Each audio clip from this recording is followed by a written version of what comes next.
the adjustment less difficult.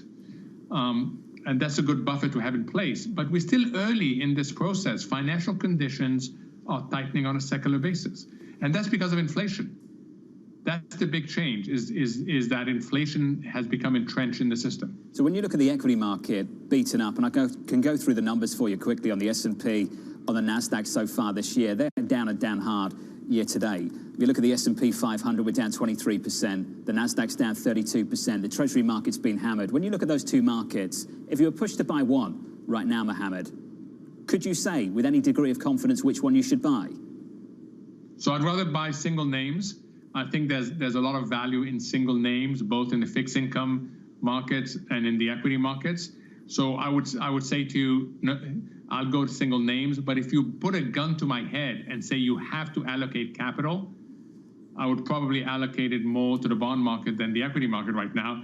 But then if you follow up and say, do you think you're going to make money? I'll tell you, I'm not so sure. Is it a different way when you talk about the equity market? Is that another way of saying that that's the end of passive? I want to work through this, Mohammed. You've touched on this bit in the past. If you believe that we haven't fully realised the consequences of a change in the dominant policy regime in the last 15 years, if you believe that, do you also believe in the end of the passive story of the last 10, 15 years as well? That money allocated to the index in the S&P 500 that's done so well through this regime in the last 10 years. Are the two the same thing or are they different? So it depends where you're looking at. So if you look at passive investment in emerging economies, for example, or in high yield, I'll tell you that's not the way to do it in this environment. You want to be much more selective in this environment. You will have defaults. You don't want to buy indices that simply include market cap names, because the bigger the market cap, if there's no constraint, the more likely the default risk. So it depends where you are in the capital structure. But yes, if you're talking about asset classes lower down in the capital structure, yes, passive is going to have a much harder time going forward. Mohammed, you're going to stick with us. We've got more to talk about. Your equity market's rolling over a little bit. We're 17 minutes away from the opening bow. We're now positive just 0.1% with some movers. Here's Abby. John, well, yes, that pre-market bounce really starting to fade quickly, and it has everything to do with the first stock we're taking a look at, and that, of course, is Apple. The tech heavyweight had been sharply higher earlier yesterday and the day before, breaching important support. Right now, up ever so slightly. Keep an eye on Apple. One stock that is holding its gain, however, Alibaba up 10.1%. This, of course, as China regulators are saying that an IPO can happen. This is important because, of course, when it went the other way in late 2020, that was the start of an inflection point. Let's see what happens here. ExxonMobil down 1% in sympathy with oil. And we're seeing a bit of a bounce this morning for the travel trade. Carnival is up 1.4%. Let's see whether or not these gains can hold to the open, John. Abby, thank you. Coming up on the program, President Biden putting inflation concerns front and center. I'm using every lever available to me to bring down prices for the American people. And our nations are working together to stabilize global energy markets, including coordinating the largest release from the global global oil reserves in history. That conversation still ahead.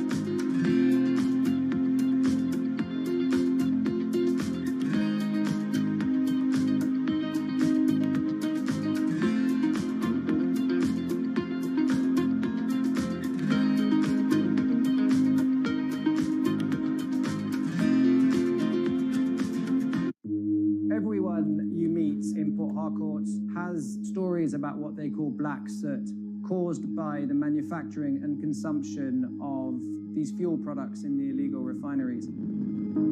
Oil theft, known as bunkering, and the refining of its spoils is worsening the damage from decades of fossil fuel exploitation, creating one of the world's most severe ecological disasters. Our sacred forests, our homes have to give way to oil wells, and no one gets much benefit. Imagine a resident of Port Harcourt who inhales this soot every second in 24 hours, 7 days a week, 30 days in the month. And for years now, we are dying slowly but surely, and our lifespan is reducing every day.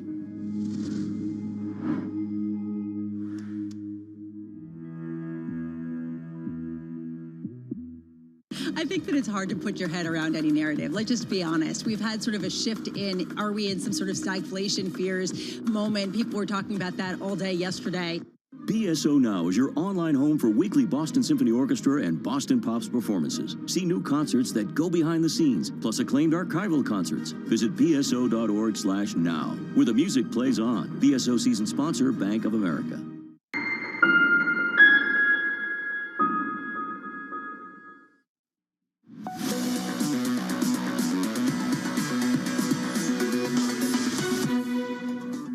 I'm using every lever available to me to bring down prices for the American people.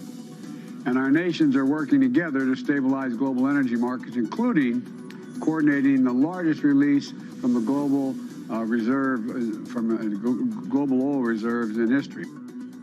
The bane of our existence, the President of the United States continuing his battle with inflation, continuing to stand by his administration's COVID-19 aid package, telling AP the following. You could argue whether it had a marginal or minor impact on inflation. I don't think it did. Most economists don't think it did. But the idea that it caused inflation is bizarre, the words of the President of the United States. Down in D.C., Bloomberg's Josh Wingrove. Josh, we understand that the President, the administration, is looking at a range of options to do something about inflation and gas prices in this country. Can you run us through them? Yeah, I think they're starting to revive their push, John, for the sort of remnants, what's left of the bill that collapsed in December that would target things like drug prices and other measures, incentivize energy production. But, you know, there's just no sign yet that that will be sort of a slam dunk. They're also pivoting to other stuff, in essence saying you're paying more per month for gasoline, but less per month for things like internet. If you're a low-income household, the infrastructure bill had funding for internet. Sort of nibbling around the edges. You heard him, of course, talk about the ongoing release from the Strategic Petroleum Reserve. And they're ratcheting up pressure, rhetorical pressure pretty much only, on oil producers and refiners here in the U.S., saying they have to do more and pass on, take less of a cut, basically, take a smaller profit share and pass on some savings to the consumer. So, you know, Joe Biden is really sort of trying to attack it on all fronts, or at least be seen to attacking it on all fronts. This is, of course, the biggest political headwind for him. Democrats are poised to certainly are at risk of losing the House, potentially the Senate also. 2024 is not all that long away. This is a big problem for Joe Biden. Josh, just a final word on process here. Looking at the Washington Post this morning, there were a couple of options in that. Rebate cards for gas for consumers. Another option was limiting, restricting, even banning maybe the export of energy product from America to the rest of the world. What would need congressional approval, and what can the president do on his own with a pen? The gas card thing, I think almost certainly would need input from Congress. And John, there is not a lot of sign that that is something they're anywhere near. So I wouldn't bank on it. It would run counter to the arguments they've been making, you know, on oil companies and that sort of thing. So I wouldn't put a lot of stock in that. I think in the meantime, as for the export stuff, that has a little more juice. And we have our colleagues today reporting that the G7 is laying the groundwork again, or exploring that sort of a price cap scenario whereby Russian oil can sell, but for a lower price cap. That, of course, shows how motivated, even desperate, if you will, they are to try to bring down energy prices that are sort of really rocking all these democracies where voters are wondering why they're paying so much at the pump. In a major way. Josh, thank you. Josh Wingrove at the White House this morning. Mohammed, I want to come to you on the story in Europe and the United States. They're experiencing similar themes when it comes to energy. You've said in the past, stagflation in America, recession in Europe. I want to talk about the recession in Europe just briefly and get your thoughts on that. Fragmentation has been a big issue for the ECB this week. Spreads have closed. You were more constructive than most after the ECB on June 9th when you and I last spoke. Can you walk me through why you're constructive and why you think they can come up with a vehicle that can tackle what's been developing in the bond market? I think they realize that fragmentation undermines monetary transmission, and I think they're able to counter fragmentation. So they think they have two instruments to pursue two objectives. And I think that they are well placed to pursue these two objectives. What they can't control, John, is the weaker economic outlook, and then this major tail risk of disruptions to gas supplies. You've talked about those two objectives. I'll ask you a similar question to one I asked earlier. Are they in conflict? Can you address both? Can you achieve both when they need different things? They're not in policy or economic conflict. They may be in legal conflict. And that's the one issue that I'm not qualified, that is an issue I'm not qualified to talk to, which is, will the ECB find itself in court trying to defend a much more selective program to counter fragmentation? We've talked about the differences between now and the last 10 years. Do you see any similarities between what's happening now in Europe and what happened 10 years ago? I think they've learned, right? They're trying to preempt this fragmentation risk. I think there's been a lot of learning, John, over the last 10 years. July 2012 was a very, very close call for European unity, and there's no desire to go back there. Spreads are tighter today. Yields are lower in Italy, down by 12 or 13 basis points to 362. Even to see a 10-year bund here at 168 compared to where we were just a number of months ago. We were negative 17 basis points at the end of 21. In 22, through 180 briefly this week, right now 168. Mohammed, before you go, I wanted to give you the final word on the Fed, where you see this going for the next couple of months and what you're laser focused on and you think perhaps is not being given enough attention more recently. John, I think we have to fully understand how these financial conditions are going to continue to tighten. And we have to ask the question, what will the Fed do when it realizes that it is contributing to a slowing U.S. economy? If it ends up doing the stop, go that I'm worried about, then we are facing an even more difficult outlook than we would otherwise. Mohammed, you're a good friend of the show, good friend of ours. Thank you very much for joining us this morning to break that down. Mohammed Al-Arian there, out of Cambridge in the United Kingdom. Coming up the morning calls and later. Futures paring their gains after shedding $2 trillion in market cap this week alone. Futures up just 0.2%. That conversation still ahead with UBS's Nadia Lovell and Seema Shah of Principal Global Investors. Your market open just moments away as we close out a pretty ugly week for this equity market. From New York City this morning, good morning. This is Bloomberg.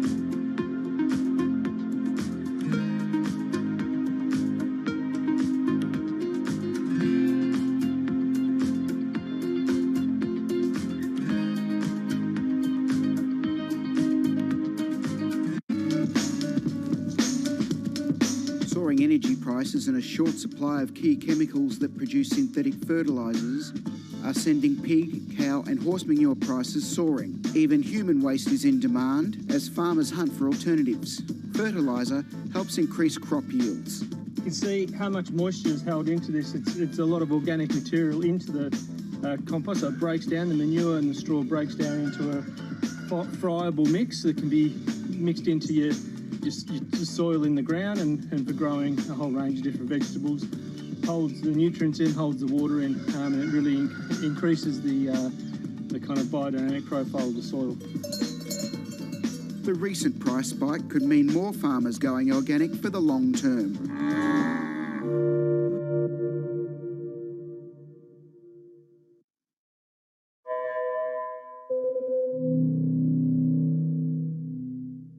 Stocked early enough all these precious materials you were just mentioning, and we were on the lucky side that our prognosis was spot on in a way, forecasting what kind of material we would need and what quantity we would need.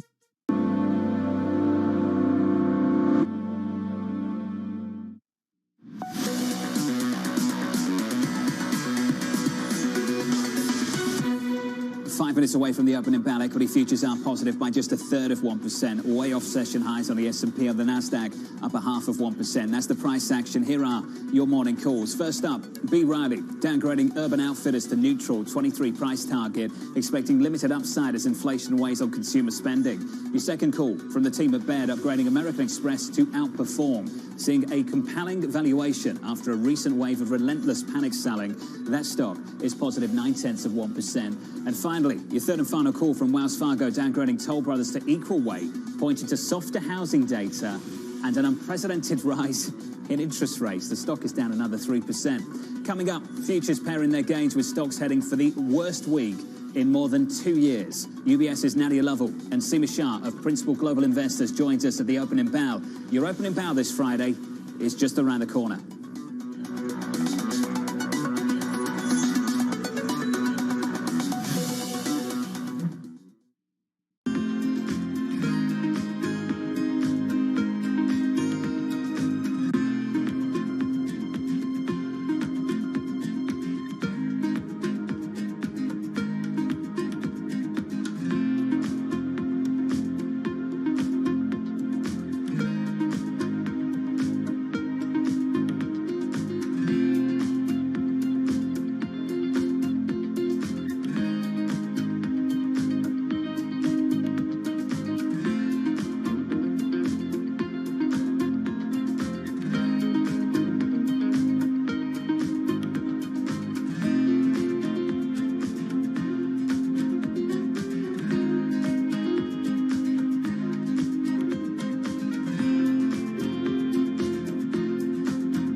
Delhi airport, and behind me you can see SpiceJet 737 MAX aircraft.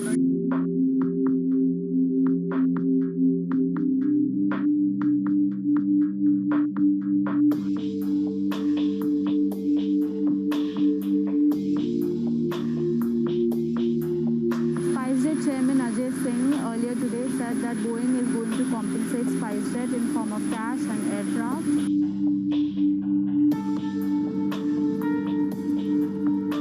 Celebration happening at the Gwalior airport. As you can see, they've literally rolled down the red carpet for SpiceJet Chairman Ajay Singh. There are balloons, there are flowers. This is a big deal for SpiceJet because it is the only Indian operator of Boeing 737 MAX planes currently. Bloomberg has enhanced search on the terminal to deliver what you need when you need it. Now, you can simply type phrases in everyday English in the command line. Compare financials. Find people. Analyze markets. You can enter phrases or ask questions. What do you want to know today? Ask a question or visit SearchGo to find answers now.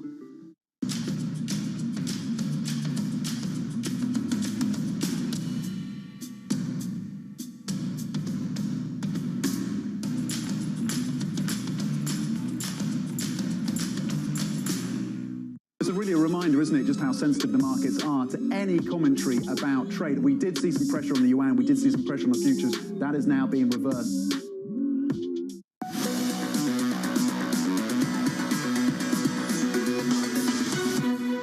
We're almost there. One more day of this. 25 seconds to go until the opening bell this Friday. Equity futures are just about positive, up 1/10 of 1%. This move is faded fast going into the opening bell. The Nasdaq 100 is positive by about 1/4 of 1%. The Russell up 0.2 of 1%. Brutal week. Switch at the board and get to the bond market. Yields just a little bit higher on the session, a little bit higher on the week, by 3 basis points on a 10-year to 322.56. In the FX market, negative 0.6 of 1% on euro dollar, breaking 105 again. 104.87. Crude -2, down 2%. Energy equities got battered yesterday. 115.19, 115.40 on WTI. Coming into Friday, the S&P down 6% on the week, heading for the biggest weekly drop going back to the pandemic. It's been that bad. I'll get the opening bell in just a moment. I want to get to Abby and get you some movers first. Hey, Abby. Hey, John. Well, yeah, it's interesting to see this stock action on the morning. Stocks really not holding on to the pre-market gains. Expiration, of course, is today and into a long weekend. As for one stock bucking the bearish trend on this morning and this week, I should say, take a look at Alibaba, up 10.5%. This as China regulators are saying that the Ant IPO can happen. This could be a real inflection point because if you recall back in late 2020, early 2021, when it went the other way, that was the start of China tech going down 70%. Let's watch. We're seeing a little bit of a bounce for Royal Caribbean, up just ever so slightly. Earlier, it had been sharply higher, now flipping negative. This, of course, as the stock down 40% in the month of June alone. True recession fears there. U.S. Steel up 4.7%. Their outlook stronger than expected. And then Wells Fargo holding on to a small gain. This, of course, as yields are flipping higher. It seems anything is possible today, John. Abby, thank you. About a minute and 15 seconds in. I promise you the price action at the opening bell. Here it is. We're positive about 1/3 on the S&P. Materials down 0.2%. Energy down 0.1%. Yesterday was pretty ugly. Real estate top of the pile up 0.6%. Information technology in the mix. We're positive there by about 0.5%. Let's get to the West Coast and catch up with Ed. Morning, Ed. Yeah, good morning, Jonathan. Happy Friday. We're seeing a relief rally of sorts, right? You look at those mega caps that are gaining at the open, the same stocks that set the NASDAQ 100 to its lowest close since November 2020. Yesterday, we're set for a pretty big weekly drop, third straight week of declines on the NASDAQ 100. I point out Adobe, interesting, one of the laggards, right? Down 4.5% on earnings, revising its full year revenue forecast. Dollar strength. How common a theme has this been among the software names? I like silver linings. It's Friday, John. I'll give you one. Valuations have come down. And if you're a tech bull, the debate you're having with yourself is whether yields already reflect higher rates, right? And if valuations have come down, where is the opportunity? Is there an opportunity? Is now the time to buy? But valuations are coming down nonetheless. Also looking at the US-listed shares of Chinese tech companies, in particular names like Alibaba, the PBOC granting Ant Group's application to form a financial holding company, the market using that as a sign that things might be easing off a little bit in the regulatory environment in China, supportive of these Chinese technology companies and those that have financial ambitions as well.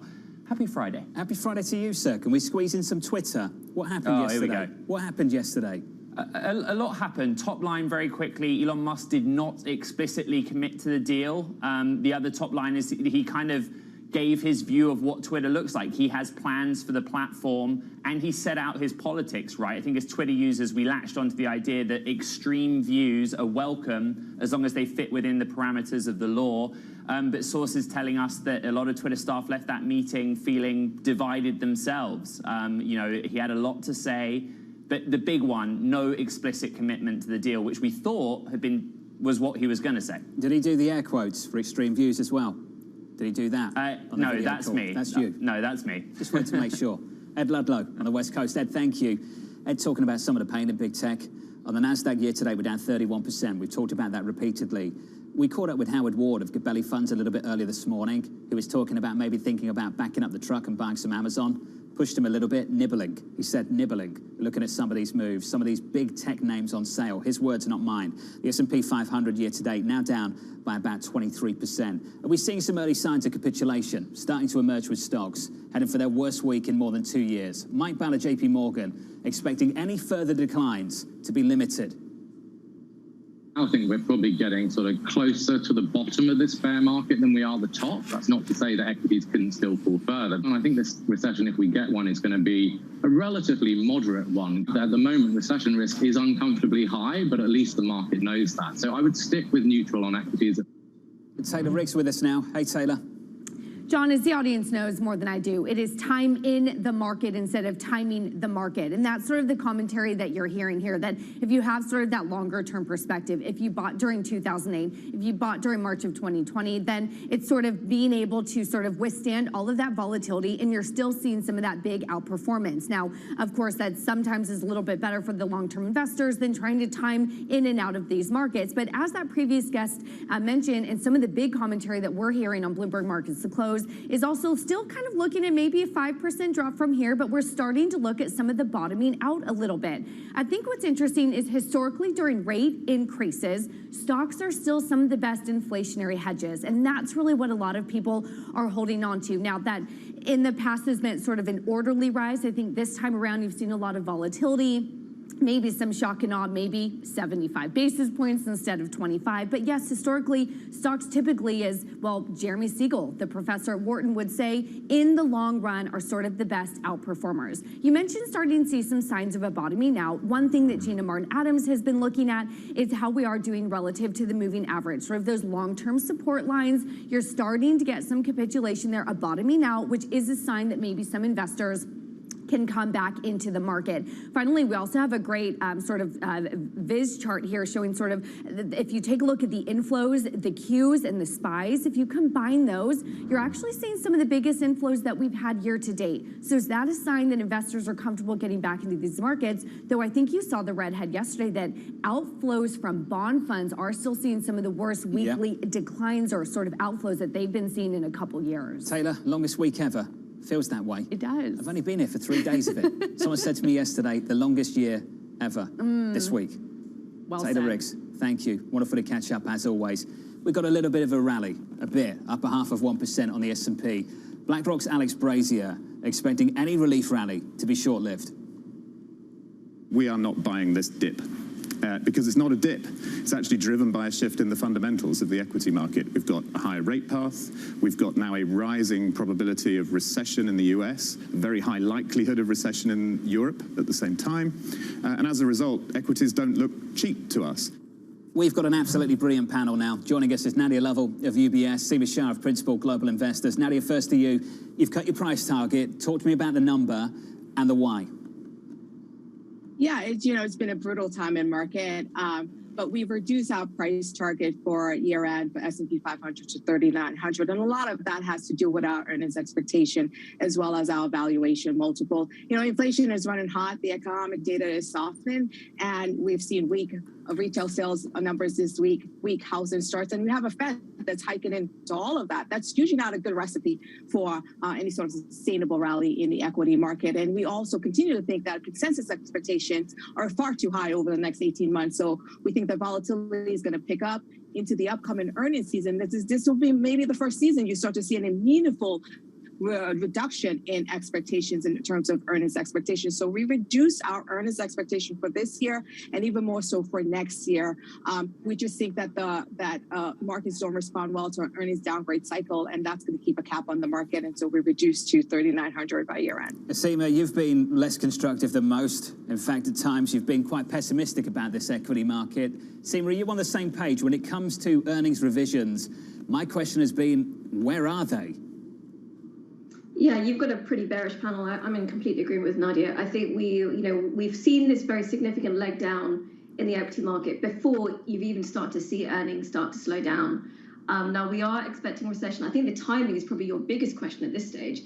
But whenever you do start to see a really rapid turn down in some of the economic data and bring down some of those earnings numbers with it, I think that's when your second meaningful leg starts to get going. So I would say that, between now and the start of the recession, anything can happen. But certainly this is not the end. So you think risk skewed to the downside. Seema, can you give me an idea of how much downside exists? Yeah, look, we've been thinking that you can certainly retest a 3,400 level on the S&P 500. So that is a point. Can we go further than that? Well, it depends how deep the recession is going to be. But also it depends on the timing. So let's say that you get a recession towards the end of this year. There's a lot of negativity. But at least it starts to flush out some of the things that we've been seeing. The valuations don't, you've already seen that push down in valuations. So I think you could see maybe a level up at that point. Let's say that the recession doesn't start till end of next year, in which case you've got weakness extending out. You may get a couple of rallies, but unfortunately you have uncertainty weighing on the market. And I think you could actually see a worse case, a worse scenario for equities the longer you wait for recession to come. That R word, recession, comes up in conversation so much at the moment. Nadia, you say slower growth but no recession. But if I asked you to define what you would call a recession, what would you call a recession? Because we had a negative print already this year. The Atlanta Fed GDP now forecast is at 0. What would you call a recession? And if you expected one, what would it look like?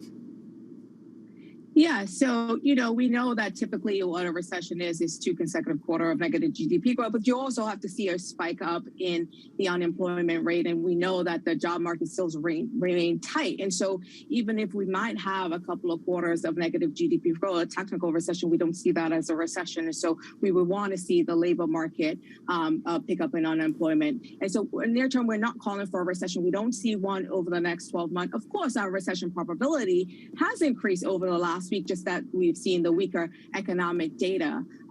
But in that sort of environment, if we do end up in a recession, what we're thinking about from our downside scenario for the S&P 500, we think that the S&P could slide through 3,300. That's over 30% down from its prior peak. And that's roughly in line with what you sort of see in an average recession. Of course, as Sima said, there could be a possibility that it overshoots to the downside. Nadia, I was going through your outlook for the Fed, 75 basis points in July, 50 basis points in September. Then I looked at your call for commodities, $130 Brent. If you see that happen with rates and that happening with crude, my question would be, how on earth do we avoid a downturn in the economy? The consumer balance sheet still remains strong. Of course, yes, we have seen the saving rate slow to, below pre-pandemic levels. So that does suggest that the consumer is drawing down on some savings. But this consumer across almost every income bracket still have some excess savings, and that should help to provide a cushion and fuel consumption. So as long as the consumer still remains strong, we think that the Fed might be able to avoid a recession. Constructive on the consumer and the economy, but not on the equity market. Least preferred sectors, consumer discretionary, consumer staples. Why is that, Nadia? Well, the consumer might go out and spend, but corporation, particularly in the consumer segment, we've already seen some pre-announcements. We've already heard inventory building in these segments of the market. And so that's going to pressure profit margins. And at the end of the day, what the equity market cares about is earnings growth. And so we're pretty concerned about the consumer discretionary area. And also consumer spending is shifting away from goods and towards services. Seema, I imagine you share that view too. Yeah, I do. I think what we're seeing, though, is maybe a little bit more concern on the consumer side. And actually, I think, they're very strong today, but there is weakness ahead.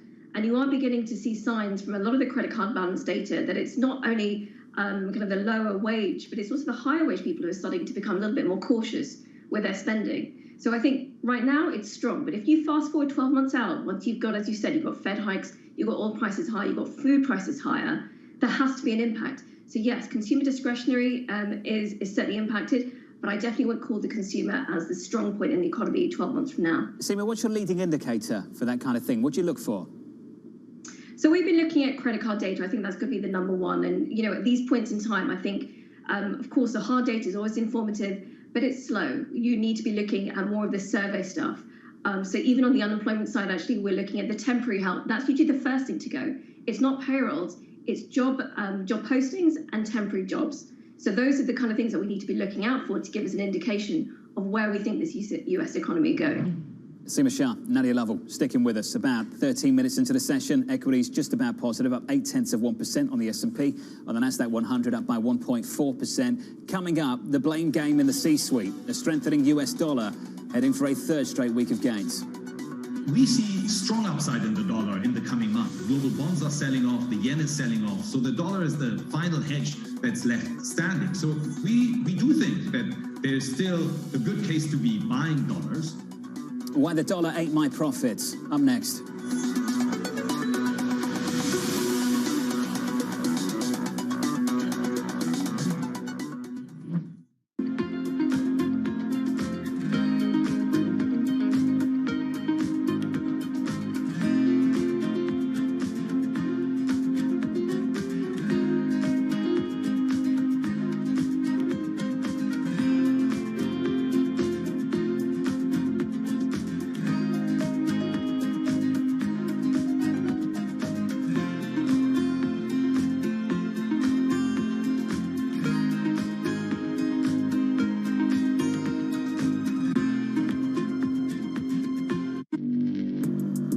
Access the financial world on demand. Hear from leading economists, policymakers, and industry experts via live and on-demand webinars, only from Bloomberg. Start exploring to see what's moving the markets. Visit Bloomberg.com webinars. We know that it's highly transmissible. We know that 2 doses of vaccines, Pfizer vaccine specifically, neutralize the virus, but not as efficiently, because various studies showing that reduction up to 40-fold, meaning that a 3rd dose is a must for it to successfully neutralize the variant.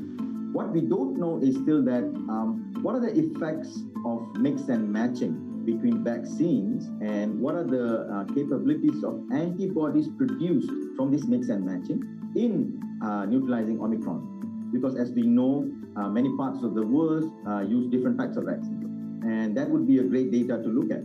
It will be also great to look at, because majority of the studies done uses a small sample number, and most of the time when you translate it to real world, the data changes. So it will be really good to look at large-scale data of the ability of antibodies from vaccines to neutralize this variant. Grateful here today that the virus, Omicron variant, still uses ACE2 receptor as its main entry. It means that all of the vaccines which are designed with spike in mind still works. Imagine if it uses a different receptor other than ACE2. None of the vaccines would work today. So I think that is the best news that we got from all these studies which came recently, the past couple of days.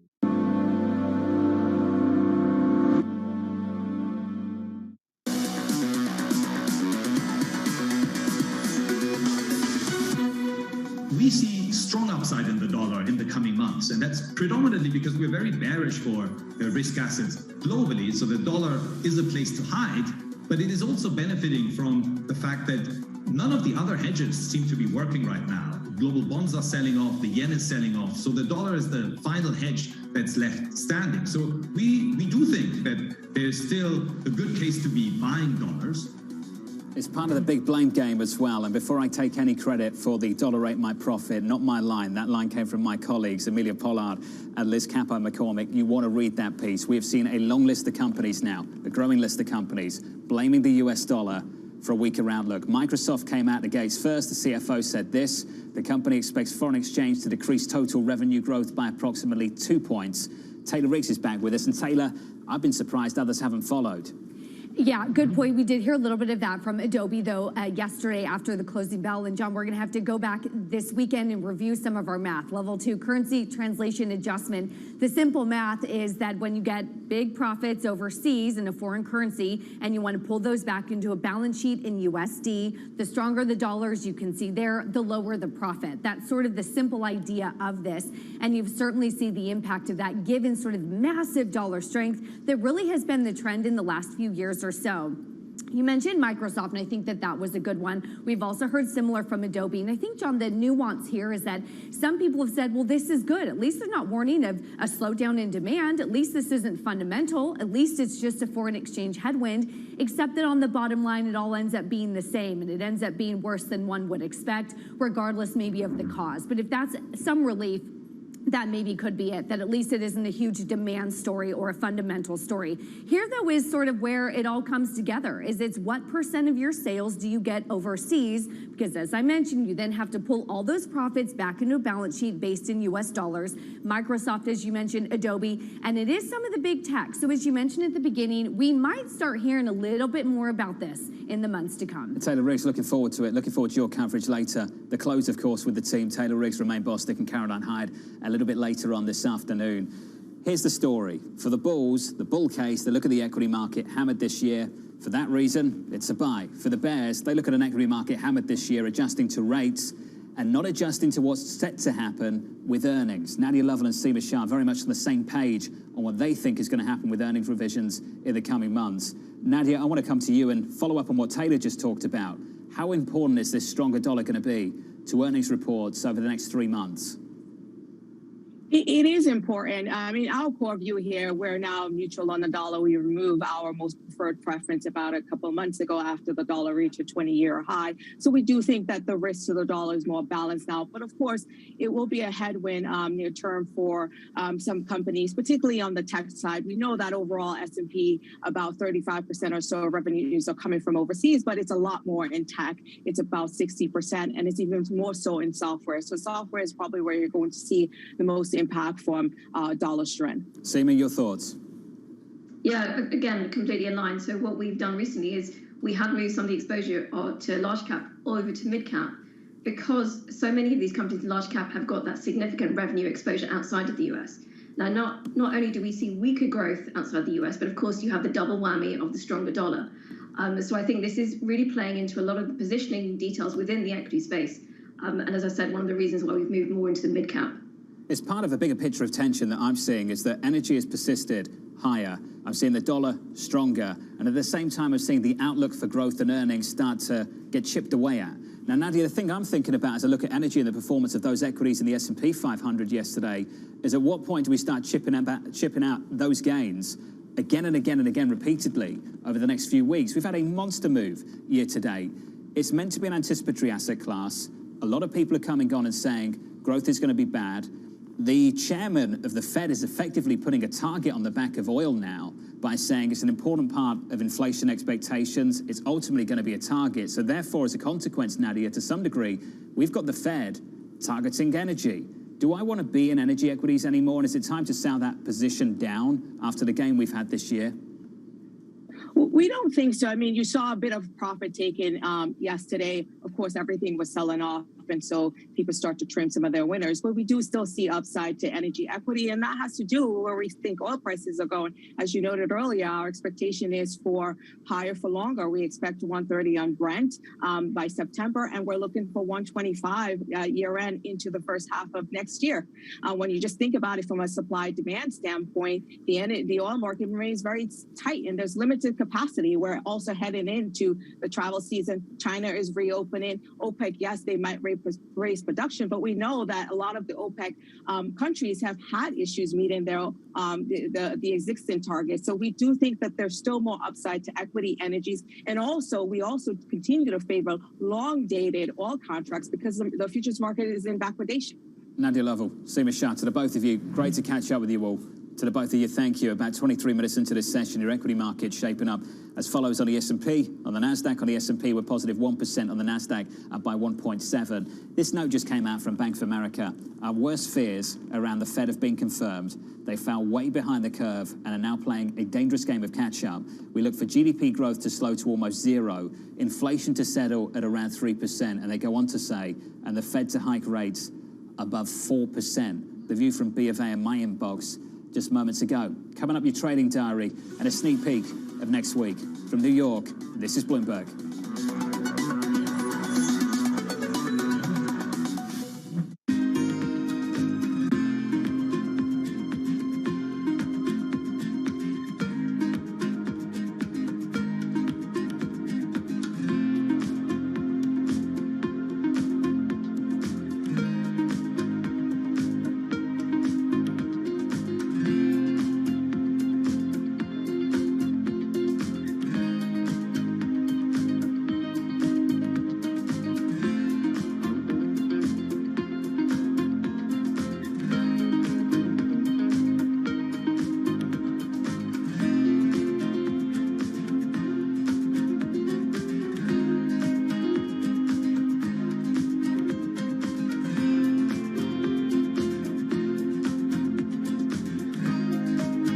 What's happening on Wall Street? It's the basic law of economics. It validated what the market was already pricing. Need to catch up? This is Bloomberg Wall Street Week. I'm David Weston. We've got the information and insights. David, you just hit the nail right on the head. From businesses most influential and instrumental. And that's the way you run good risk management. It's a challenging dynamic. We could continue to see that kind of strength. Bloomberg Wall Street Week premieres Friday with replays all weekend on Bloomberg Television and Radio.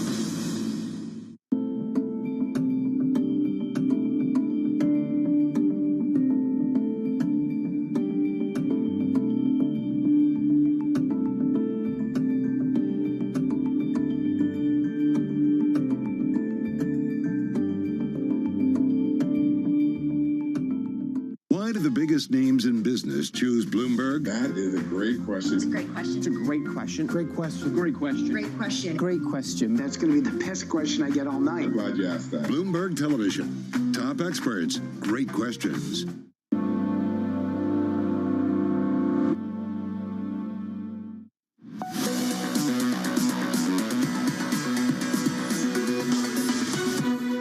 "26 minutes into the session, we're down on the week by 5% now. Biggest week of losses potentially since last week. Looking at a third straight week of losses here. The S&P positive on the session, though, on the day by about 1.1% on the S&P. That's the price action. Here's your trading diary. Look out for the Fed speak. Governor Chris Waller speaking on Saturday. U.S. markets closing on Monday in observance of Juneteenth. St. Louis Fed President Bullard kicking off a busy week of Fed speak with Mester Barkin, Evans, Harker all on the docket. Plus, Chair Powell heads to Capitol Hill for 2 days of testimony starting Wednesday. Finally, some jobless claims on Thursday. And can I squeeze this in?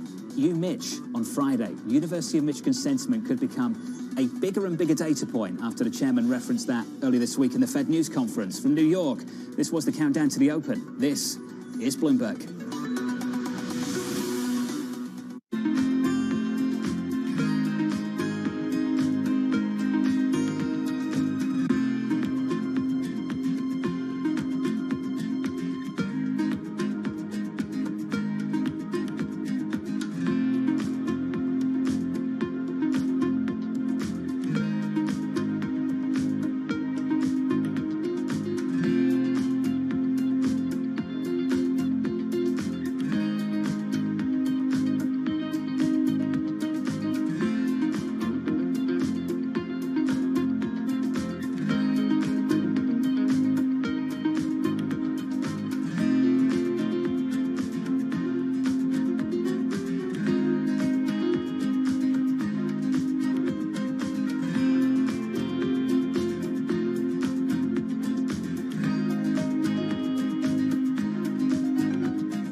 Companies now, they're getting hundreds, maybe even thousands of applications. So software has come in to automate the process. You want to write your resume for robots, not for humans. The only job your resume has is to be comprehensible to the software that is reading it, because that software or robot is going to decide whether or not a human ever gets their eyes on it. These things are programmed by a certain segment of the population that might not be totally inclusive or not be fully aware. Concerns about how this technology could exacerbate discrimination.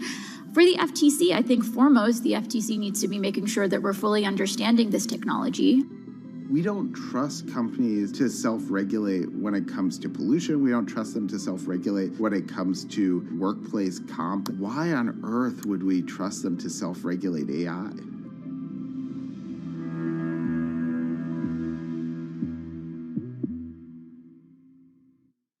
Front Row, exclusive interviews with the most influential figures in finance. Lloyd Blankfein. Deflation is a terrible thing. Inflation you could tolerate. Kathy Wood. Tesla will be in the pole position to dominate. Jeremy Grantham. We've had a very, very abnormal honeymoon Goldilocks period. First available on the Bloomberg Terminal, then on Bloomberg Television and Bloomberg.com. Front Row, the best seats in the house for business's greatest minds.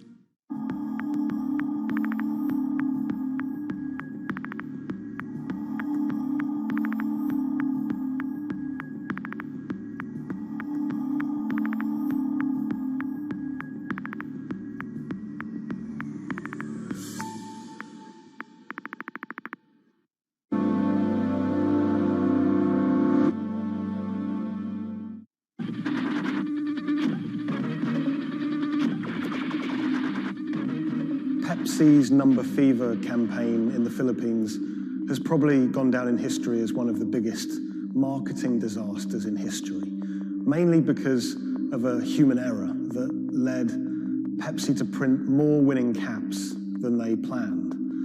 The resulting chaos caused riots, civil unrest, and even deaths. Reporting this story took over a year, and it resulted in me flying to Manila in the Philippines to meet unlucky winners and to find out exactly what happened back then in the 1990s.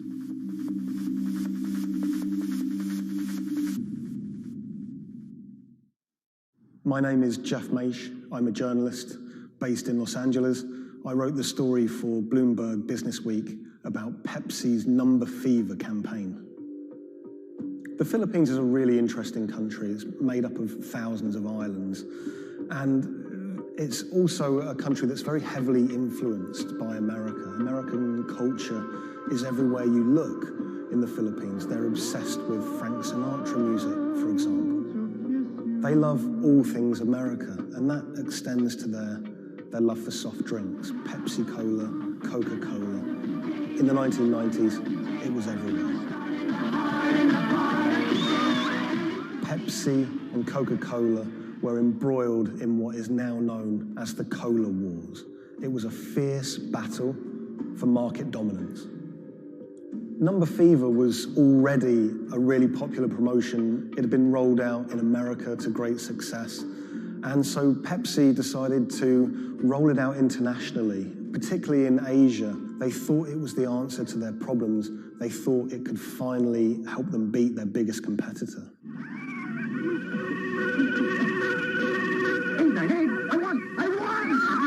Look for the winning number in Sari stores every day, also on TV, radio, newspapers. You could be a millionaire. $1 million pesos, or $68,000, doesn't sound like a lot now, but in 1992, that was a phenomenal amount of money. You've got to remember that in the Philippines at the time, the average monthly income was about $100, so $1 million pesos was wealth beyond anyone's wildest imaginations. Number Fever caught fire in the Philippines. Kids were saving up their pocket money to buy a bottle of Pepsi. Parents were squirreling away all of the bottle caps in bags. You would walk down the street and people were going through trash trying to find discarded bottle caps. It was a national phenomenon. Pepsi boasted that half the population of the Philippines was playing it. Number Fever boosted Pepsi's sales every month from $10 million to $14 million. It had a huge impact on Pepsi's bottom line. Number Fever quickly became number hysteria. Maids were being jailed for stealing their employer's winning bottle caps. There was even some murders over winning bottle caps. People were fighting in the streets over these caps. There were signs that there were going to be problems with Number Fever very early. Pepsi had rolled out the competition in Chile, and a garbled fax had caused some kind of problem with the winning number. They'd announced the wrong one in Chile, causing riots. There were signs that there could be big problems ahead if they didn't keep their eye on the ball. So in 1992, Pepsi decided to extend the campaign in the Philippines, and they announced that the competition would go on for a few more weeks. One night, on the television news, they announced the latest winning number, 349. The problem was, 349 had already been allocated as a non-winning number in earlier campaigns. So there were literally hundreds of thousands of bottle caps with 349 just floating around the Philippines. Hundreds of thousands of people all across the Philippines, thousands of islands, were finding winning bottle caps.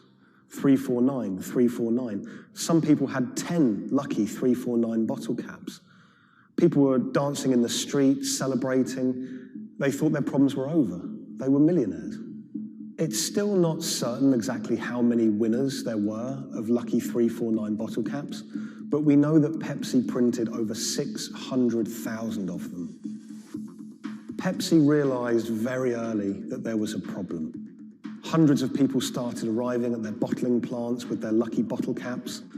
They realized something was seriously wrong. Pepsi tried to solve the problem by offering a small token donation to anyone that brought a lucky bottle cap to their bottling plant. But it wasn't enough. People didn't want just a handful of pesos. People wanted their million-peso prize. Within a year, violent protests and riots outside Pepsi factories would leave dozens injured and 5 people dead. At one Pepsi factory in the Philippines, a grenade was thrown through the window. It killed 3 Pepsi employees.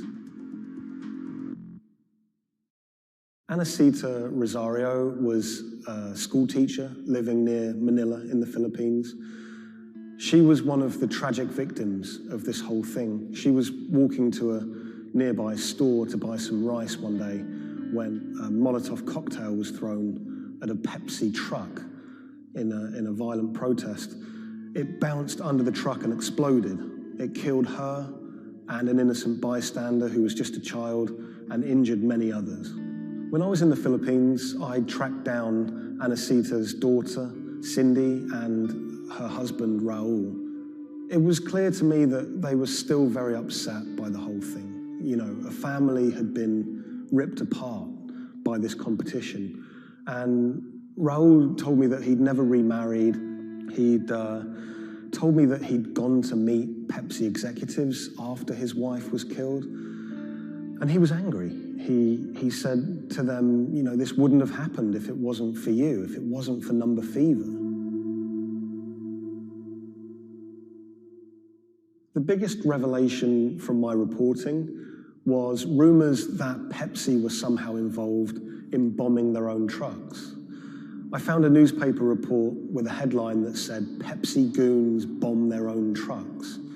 And when I visited the MBI, the police department in the Philippines, they presented me with documents and interviews with people who claimed that Pepsi had paid them to cause riots and to cause trouble outside their plants in order to destabilize the situation and to frame the owners of the coalitions that were fighting them, to try and curry favor.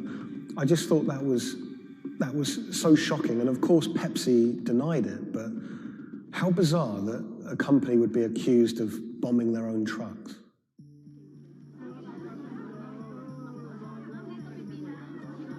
The contest had sparked so much anger in the Philippines because it landed at just this really weird time in the Philippines' history. It was during a crazy election that was racked with allegations of fraud. The Philippines was in a kind of love-hate relationship with America. They loved, obviously, the American aid and finances that was pouring into the country, but at the same time, they yearned for independence. They wanted to be their own country. Vicente Del Fierro was a local preacher living in Manila, and he hated the Number Fever campaign. Del Fierro thought Pepsi's Number Fever campaign was just one of the many ways that America was asserting its dominance over a third world country. He hated seeing his fellow countrymen get ripped off, in his eyes, by this huge multinational American company. He wanted justice. Del Fierro rounded up over 800 winners of 349 bottle caps, and he got them all together to sue Pepsi for over $400 million to be divided between those holders of lucky bottle caps. Del Fierro took money from some of the people who could afford it. They paid him 500 pesos to help with legal fees, but for people who couldn't afford the money, he would just represent them pro bono. The alliance is to build up pressure on Pepsi. And so you see people marching in the streets. So we had mounted our own campaign, even in the U.S. He flew to America and he hired 2 consumer lawyers here in America to take on Pepsi. He had a meeting at Pepsi's headquarters to try and resolve the problem, but he said he wanted to take it all the way to the highest courts in America. When those cases were heard in America, those courts decided that this was a problem that should be heard in the Philippines, not in America. Back in the Philippines, Del Fierro continued his case in the Filipino courts. At one stage, there were arrest warrants handed out for 9 Pepsi Cola executives, which he saw as a big victory. We don't know if those arrest warrants were ever upheld, but it made newspaper headlines across the country. Pepsi did not take kindly to Del Fierro's campaign. They tried everything to shut him down. They sued him for libel. My father had to attend 3 times a month for a branch 145 and another hearing for the branch 113A, also 3 times a month. Also, there was a time my father was hospital due to heart failure. Still, he had to attend the 2 branch hearing. Otherwise, for not attending, the judge will issue warrant of arrest to my father. My father passed away January 13, 2010. After staying for almost 1 year in the hospital, he died of complications due to heart failure. After the death of my father, I was inspired to do the website.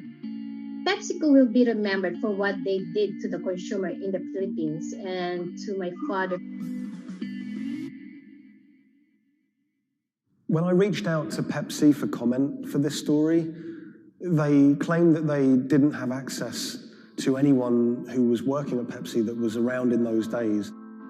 They also said that during COVID-19, they didn't have access to their documents about this, but you know, they were very careful to say that they were sorry for everything that happened, and we do know that Pepsi did try everything to try and make this right.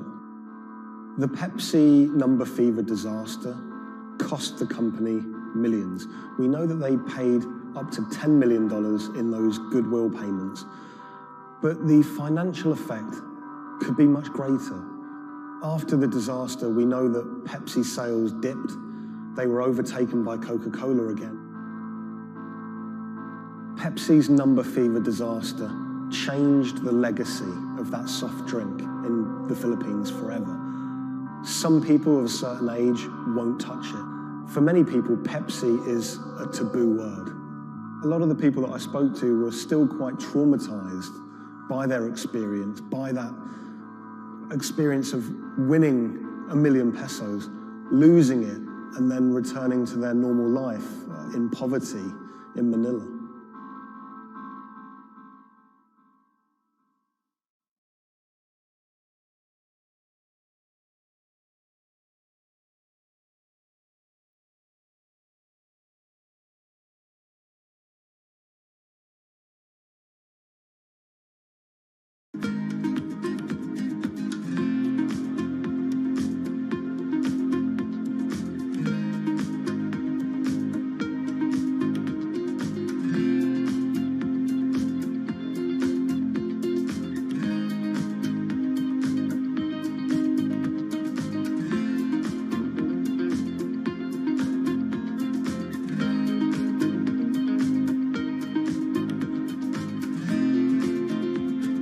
When the news of the bombing came out, it was a massive story in Germany. We are following some breaking news coming to us out of Dortmund in Germany. It was covered by all the media outlets. 3 roadside explosions triggered at the same time last night as a coach left its hotel in the south of Dortmund. Public figures commented on it. We should not let them affect our life, whoever it was. The media echo went far beyond Dortmund.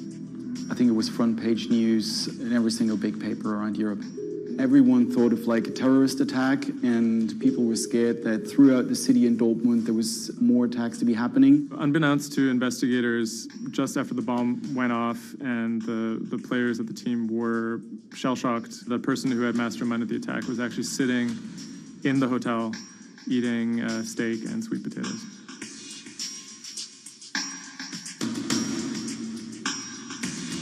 My name is Thomas Rogers. I'm the journalist who wrote the article, The Get-Rich-Quick Scheme That Nearly Killed a German Soccer Team.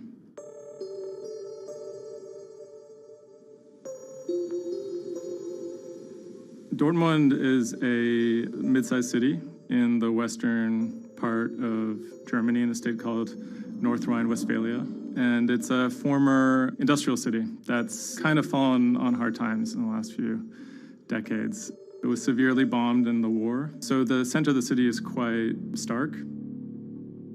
Some of the few high points include its soccer team. My name is Ike Henning. I'm a reporter with Bloomberg News, and I'm a great fan of Borussia Dortmund. Dortmund fans are super loyal. On all match days, the entire city is in black and yellow. It's like a religion. I think more than most German cities, soccer does play a very large role in the identity of Dortmund. In October of 2000, the BVB became the first team in the Bundesliga to actually go public. Salaries for soccer players in the Bundesliga have gone up very dramatically. With such high prices, they thought that by going public, they would be able to compete better with big teams like Bayern Munich. Unfortunately, that didn't go too well. Dortmund bought too many expensive players, high wages, and the club almost went bust in 2005. The price of their shares, it has sometimes gone up, but mostly gone down since they made that decision. So on April 11th, 2017, the team was staying in a hotel on the outskirts of Dortmund. Match days are always special in Dortmund. Everyone is looking forward to it. The team always meets in the same hotel ahead of matches. They stayed in this hotel in order to have a kind of neutral space before games so that they could concentrate, be sort of isolated from distractions, things like that. Everyone was pretty optimistic they had a chance to go really far, maybe into the finals.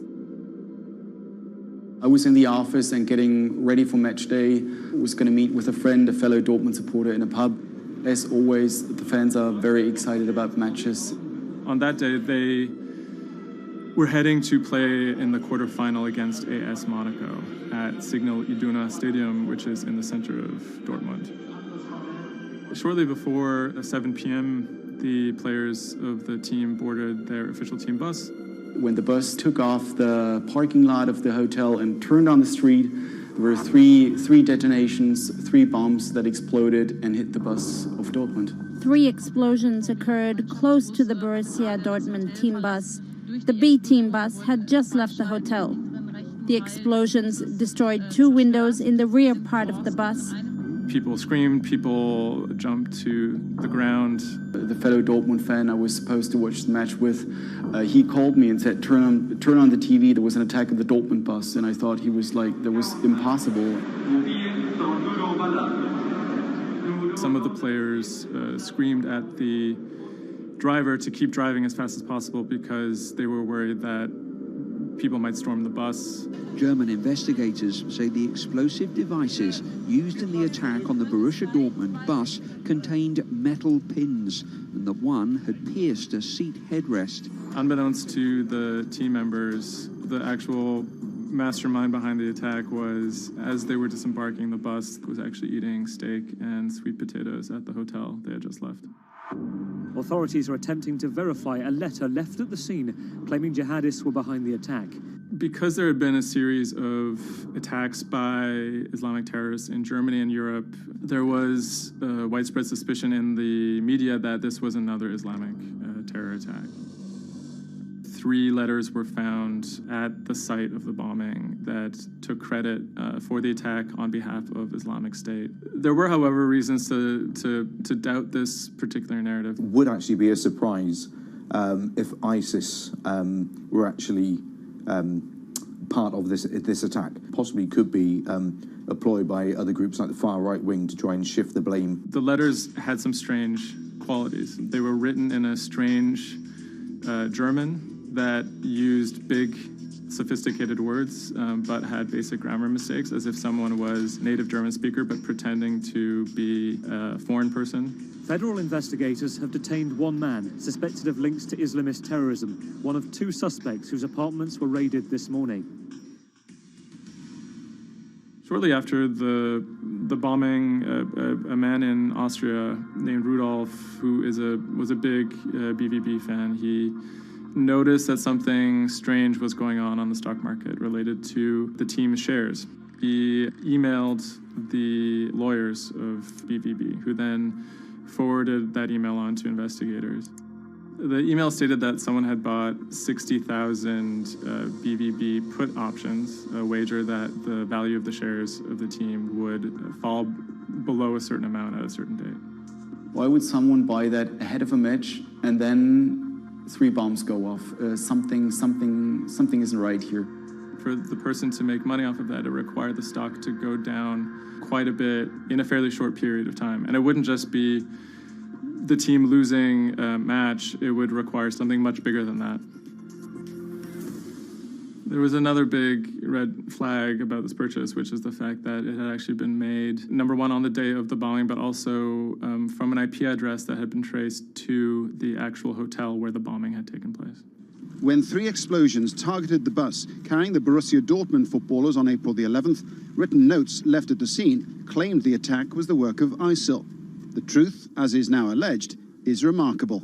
On April 21st, the police arrested a man in a southern German city called Tübingen. He was on his way to work, and his name was Sergei Venegold. He seemed like an unlikely suspect because he had no known connections to the Islamic terror world. He didn't seem like a far-right extremist. He didn't seem like a left-wing extremist either. He seemed to be a completely unremarkable young man. A 28-year-old German-Russian man, named only as Sergei W., stayed in the same hotel as the players on the night before the bombing. He specifically requested an upper room overlooking the bushes where the explosive devices were hidden. The media dissected why he would do that, what was his past. He had been inspired by the 2015 terror attack in Paris. And he noticed that in the aftermath of the attack, the stocks of French companies went down. And he believed that if an attack took place that was directed at a specific company, that the decrease in stock price for that company would be even more dramatic. It never occurred to anyone that someone would do that out of greed. We now know that the suspect bought 3 different derivatives on the Borussia Dortmund shares. With all these derivatives, he bet on falling shares. The suspect bought the majority of these financial products on the 11th of April, the day of the attack. If the plot had been completely successful and the stock had reached a value of 0, Venegold would have made up to 570,000 euros, or the equivalent of about $608,000. Ultimately, the plan completely backfired. The attacker, Sergei Venegold, didn't make any money. In fact, he lost money. In court, he would be extremely quiet. He usually kept his hands clasped together. One of the lawyers actually commented that he had never seen a defendant act so calmly. Venegold had served some time in the German military. From that information and from online research, he was able to figure out how to assemble remote detonated bombs that would do what he hoped to do. There were a few days of extremely emotional testimony, including the soccer players who described doubting whether or not they could ever play another game again. It brought everything back up, and it didn't quite help them to kind of process what was going on. Throughout it all, he sat there completely silent. The big mystery that was swirling around the trial was the question of why. He may have simply done it because he wanted to impress a woman. Rebecca is a young woman who has a very troubled home life. She ultimately sees her relationship with Venegold as an opportunity to leave that troubled home. Venegold is a Russian immigrant to Germany. He speaks with an accent. He has anxiety in large groups of Germans. She begins to resent the fact that he has these fears and feels a little bit trapped. Rebecca attempts to dump him on multiple occasions, and he threatens to commit suicide if she leaves him. Venegold apparently told Rebecca that she would soon be seeing a surprise. After being dumped via text message, he apparently began planning for this attack in earnest. Gold was charged with 28 counts of attempted murder, which carried a maximum sentence in Germany of life in prison. He claimed that he had nothing to do with the attack, but as time went on, he admitted that he had actually been the person who had built the explosives and had set them off. But he claimed that he didn't want to actually kill anybody. Ultimately, Gold didn't receive the harshest possible sentence. He was given 14 years in prison, but it's still a considerable amount in.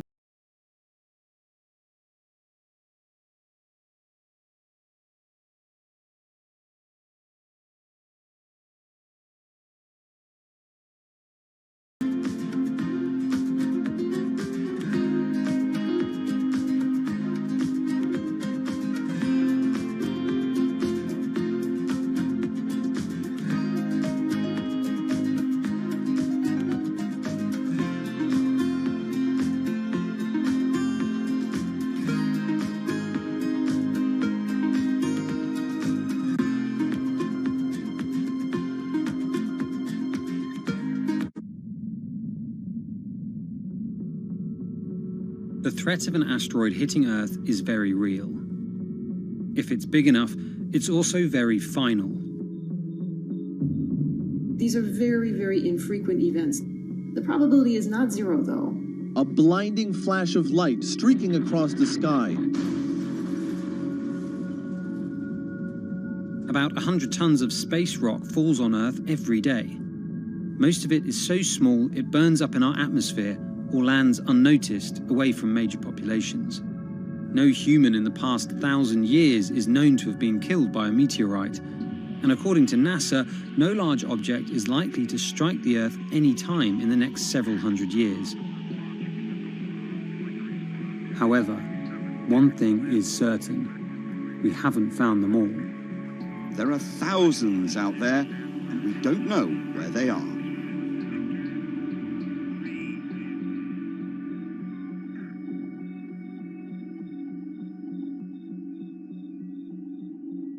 There are a lot of asteroids in our solar system. They number in the billions.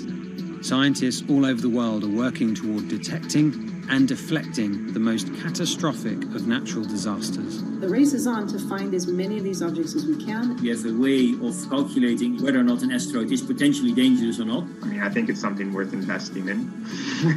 It's our existence at stake, right?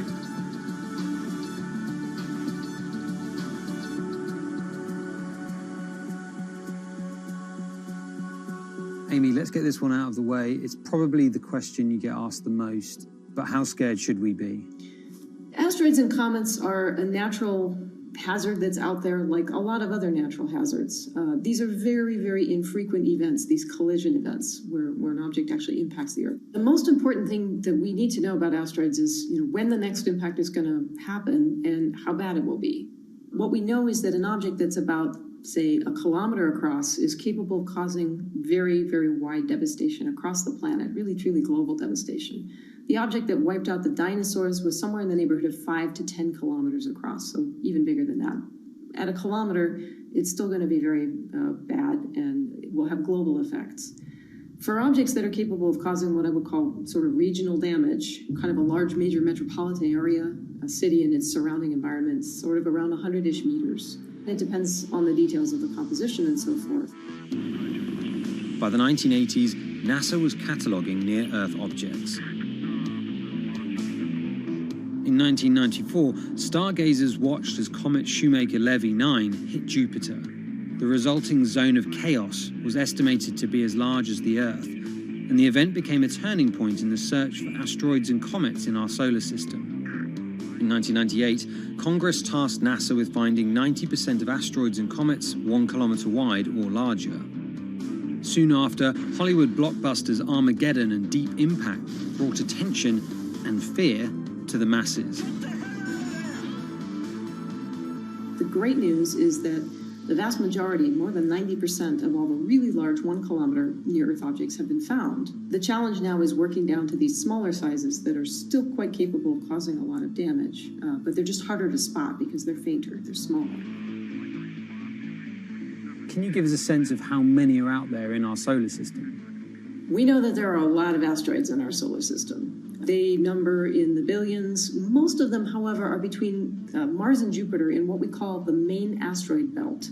This is a region of space where most of the asteroids in the inner part of our solar system live, and they stay there for many billions of years. There is another population, though, that kind of leaks inward and gets into the region somewhat close to the Earth, and we call these near-Earth objects. We think that there are millions and millions of near-Earth objects that are out there in the total population. As of today, we know of sort of around 20, 25,000, something like that. When we first spot an object, we really know very little about it. We just see something moving across the sky. So all you get is just sort of a handful of snapshots, just enough to be able to tell that this isn't an asteroid that we've already seen before.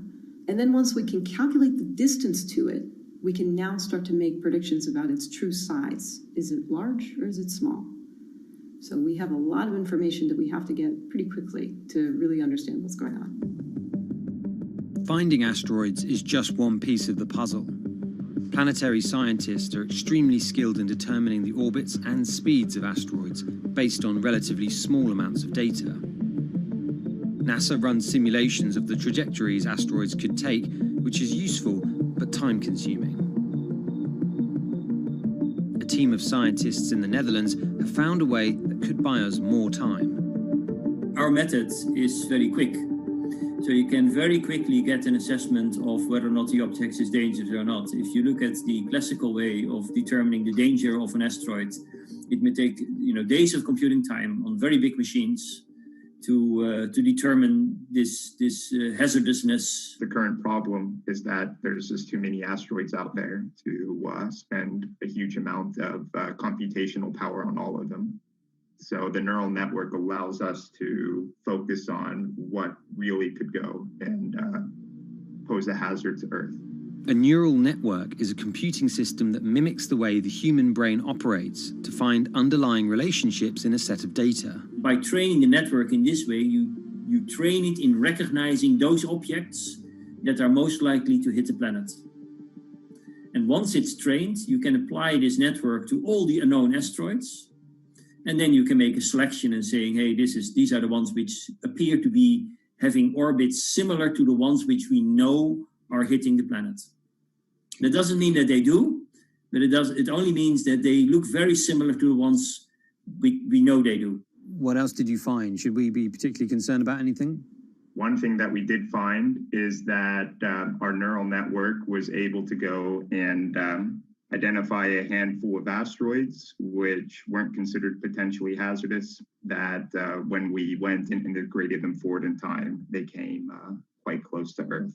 We find a handful which were not detected before or not considered being dangerous before, and we think they are potentially dangerous. It's very hard to simulate kind of going forward in time an asteroid that's going to hit Earth because, well, the Earth is really small. And space is really big, and then you have to have very exact parameters to shoot an asteroid that goes and hits exactly Earth. And then Simon had the ingenious idea of not even trying to do that and just launching the asteroids from Earth's surface and integrating backwards in time. It's very hard to make it hit. So you need a lot of calculations which all end up in nothing.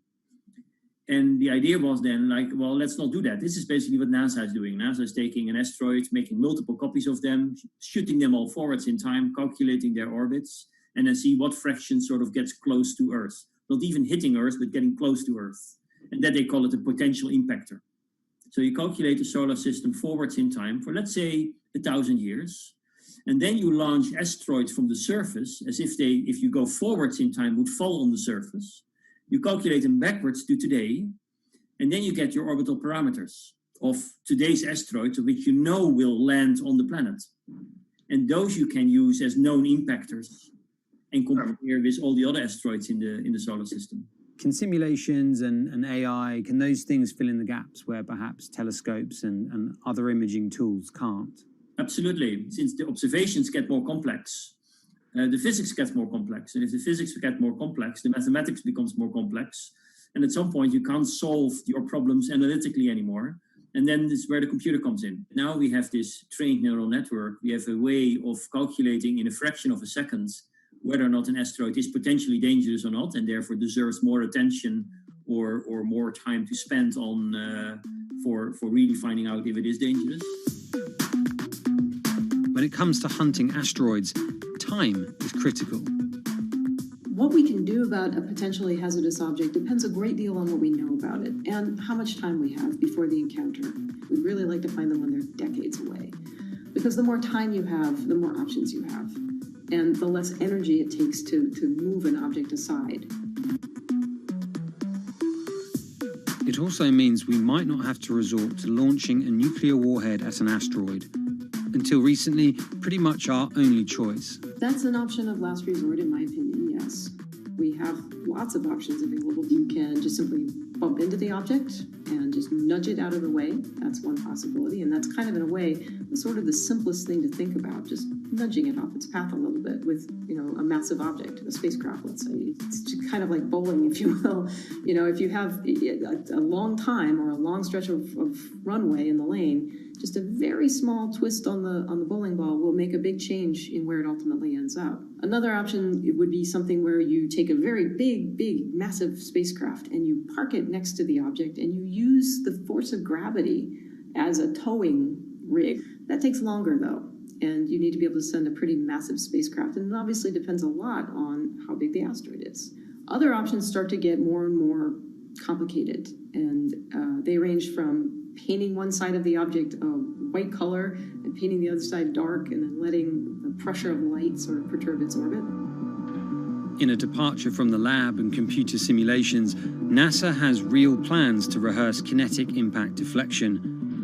In 2021, the agency will launch DART, the Double Asteroid Redirection Test mission, which will intercept a 160-meter asteroid in 2022. Better to practice now before we have to deal with an actual threat. In the meantime, discovering asteroids is our best bet. Thousands of scientists and amateur astronomers around the world make up an informal network that survey the heavens. But that may not be enough. NASA wants more resources to map our solar system and better technology. We need to ramp up our network of sensors, and also we need to just continue to strengthen our network of international observers so that we can get follow-up, because we find these objects when they're distributed all over the night sky. Once we get more observations, we get better data, we can make better predictions. If you look at the big impactors we have had in the last, let's say, 20 years, or maybe 30 years, 50 years, most of them we haven't seen coming. So the real danger, I think, comes from the objects we don't know about, and not from the objects we do know about. This particular natural disaster, like a lot of natural disasters and like climate change, is a problem of the global commons. So the thing that we risk collectively is that it sort of then becomes nobody's problem, and nobody takes ownership over it. The asteroids are all over the sky. They just truly cross boundaries and borders with a second's notice. I kind of imagine in the future, maybe lots of small satellites around the Earth that are always going and looking outward. I mean, I think it's something worth investing in. It's our existence at stake, right?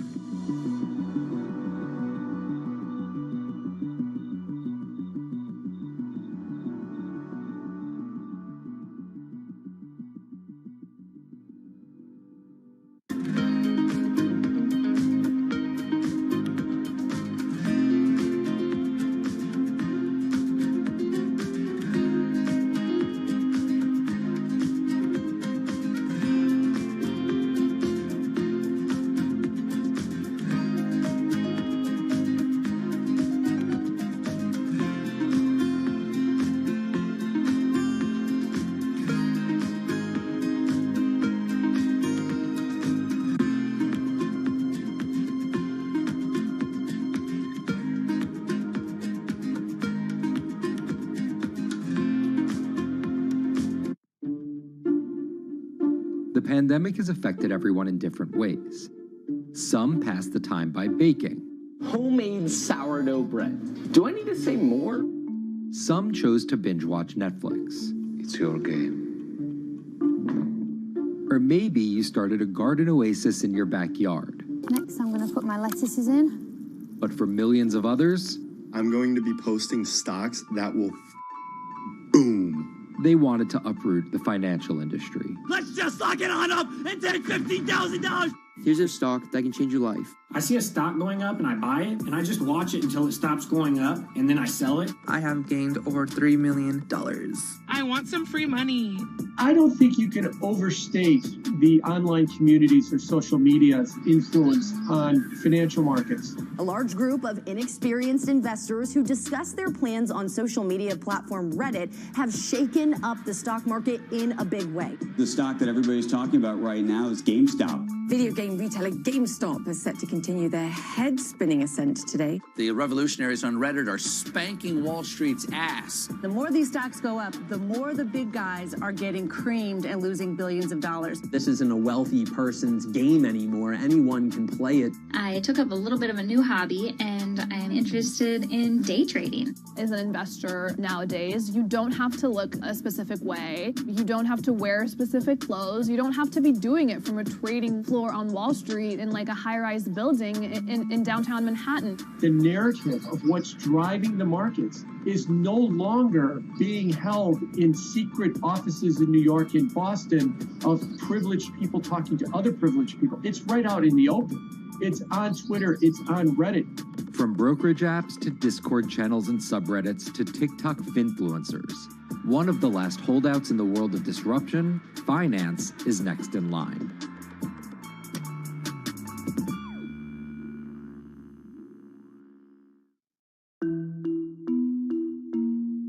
Investing should be as ubiquitous as shopping online.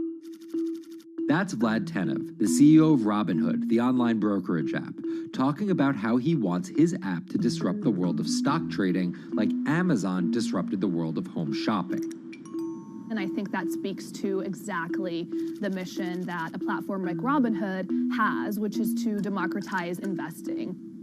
Robinhood was started in 2013 by Vlad Tenev and Baiju Bhatt in, where else, Silicon Valley, as an alternative to the big brokerages, but with one big difference. As they were building the social network around finances for people, they realized that there was a gap in the market and that free trading could become something that they could bring to the markets, they could disrupt the industry. While no-fee trading is industry standard today, it was unheard of when it was first introduced. The online brokerage industry was really innovative when they came on the scene 10, 15 years ago, but they kind of stopped innovating where you haven't seen those commissions come down beyond $5 or $6 or $7. Robinhood think that by offering zero commission that they're going to push people onto this platform. And on top of no-fee trading, the customers Robinhood was courting have been long overlooked in the world of finance. So the typical customer of a Charles Schwab, for example, is putting a lot more money in that brokerage account than the typical customer at Robinhood. Even today, with all of its popularity, the median account size is about $240. There's Fidelities in the Schwabs and the E-Trades of the world. They look down their nose at those kind of accounts. I don't want a $1,000 account. They're just a headache.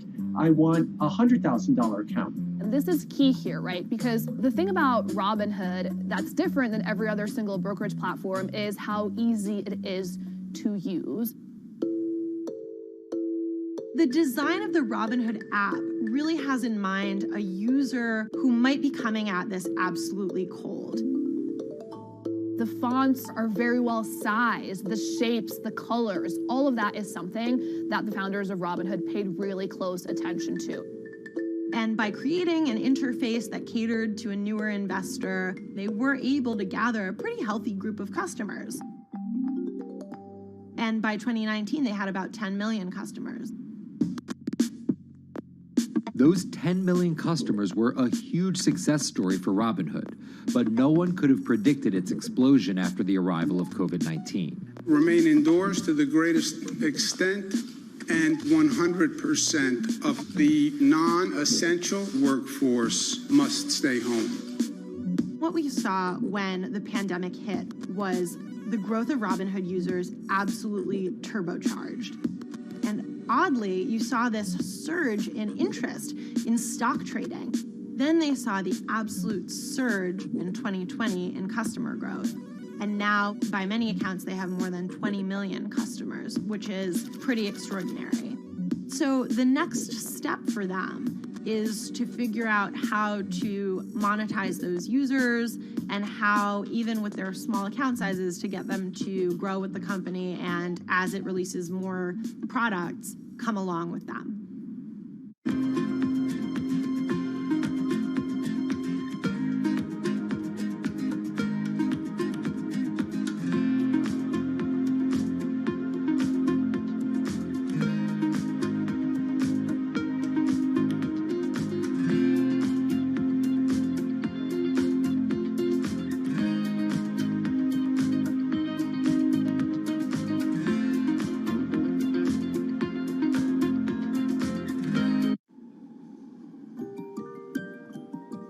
Robinhood would become one of the COVID economy's breakout successes. Robinhood traders, as they're called, became the shorthand explanation for the frenzy of often speculative retail investing after the pandemic lockdowns.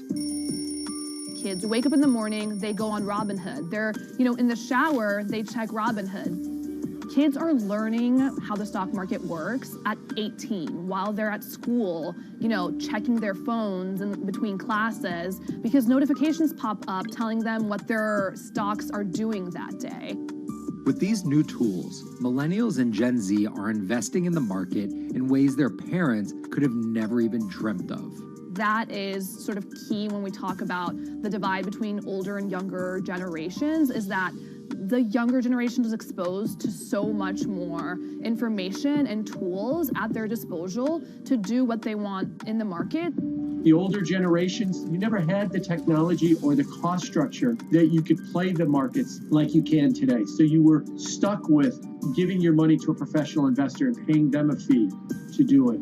When I speak to young kids, they tell me, I'm making mistakes, I'm losing money. I'm not a perfect investor, but I'm 18, and by the time I'm 30, which will be, 10 years from now, I'm gonna have interacted with the markets for a decade. And so it's a learning experience more so than anything else. And you can look at it and you can say, wow, that's risk-taking, that's dumb, but if you could possibly shave 10, 20 years off your working life versus adding 5 years, I don't think you can fault people for that. But Robinhood is only part of the puzzle. Sure, you can trade on it, but without research, information, and data, you're just blindly throwing darts at different stocks and hoping to strike it rich. Wall Street forever has always run on what we now call narratives or memes.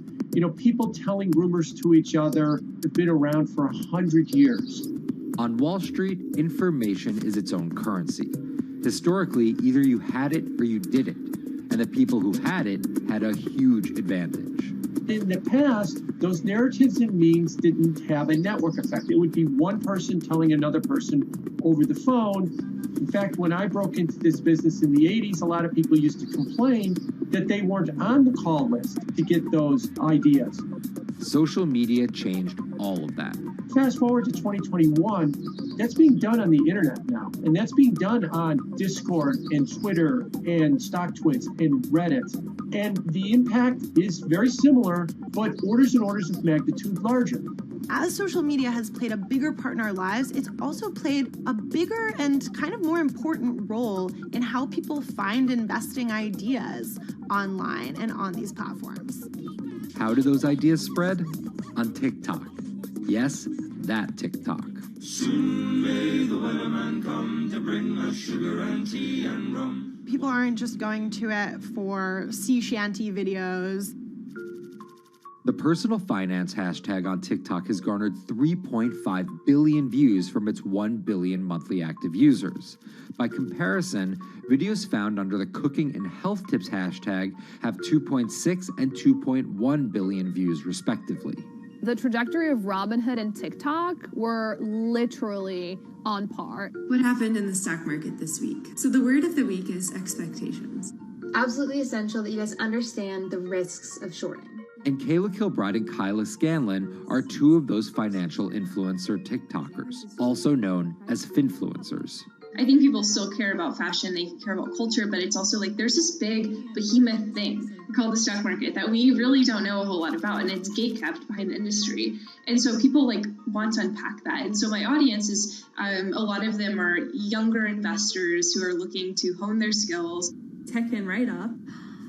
Kyla and Kayla are two of the more, let's say, professional TikTok influencers. The Tesla ARK Bitcoin Biotech Risk Cluster. I've been trading since high school, and it was a really interesting way for me to fill out my decision-making frameworks and to think about thinking. And I think that the more that we can have people thinking about finance, the better that we're going to progress as a society. I think it's a huge gap in our educational system. If you're going to buy an option for a stock you think is going to go up, it's a call. So think of it like this. I made the options video where I was like, options are just like shopping. Rumor has it that this pallet's about to go up in price. So if I come in tomorrow, can I still buy it at said price? And a ton of women just attacked that video and were like, you explain things so much better than my boyfriend or my professor, or I could sit and listen to you all day. And I was like, this is what I was looking for. But TikTok's algorithm does not reward calm and measured videos about responsible investing.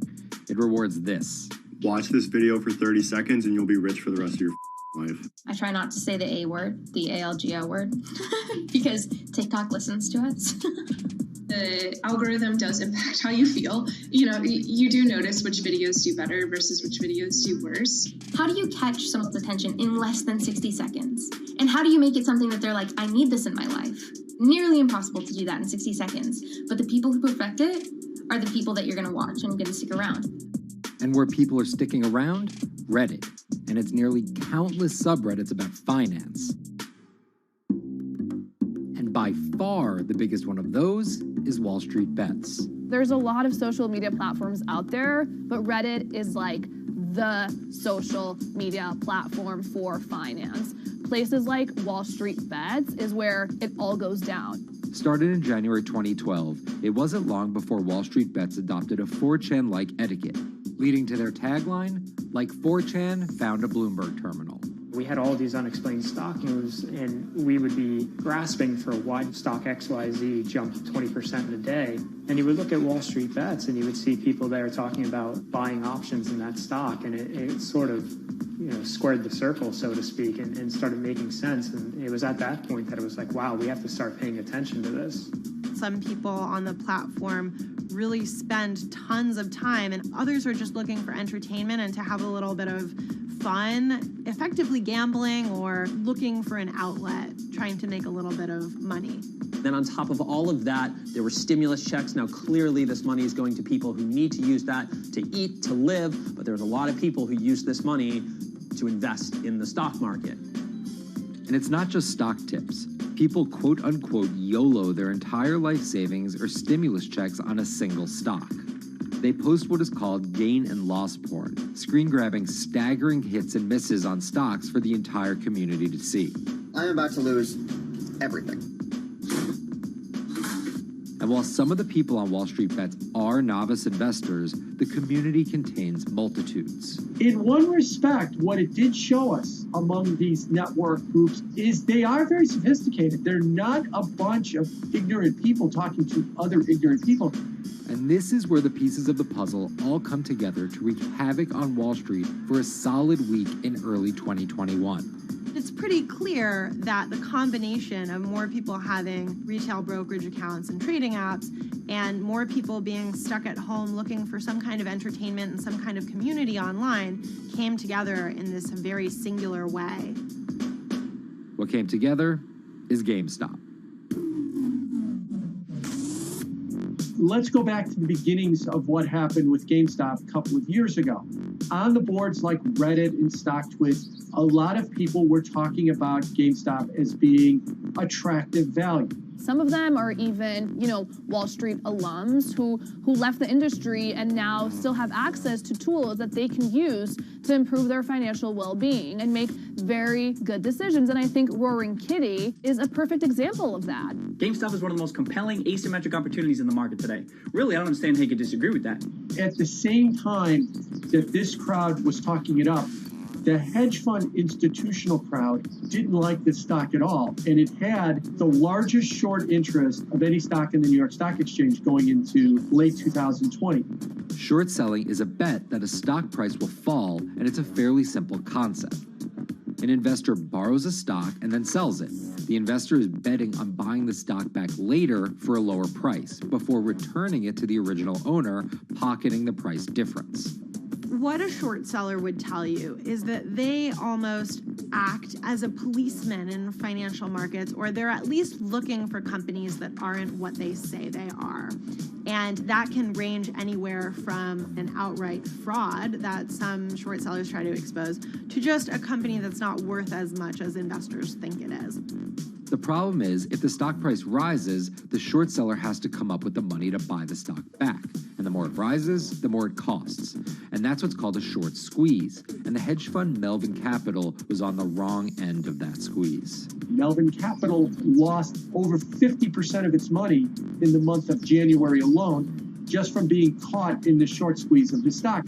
This is where the disruption comes in. One of the most wild stories you're ever going to see. GameStop shares absolutely going nuts. In less than a year, the company's stock has jumped from less than $3 a share to almost $350. Cheers, everybody! Roaring Kitty has turned $50,000 or so investment into some $14 million. Whoa!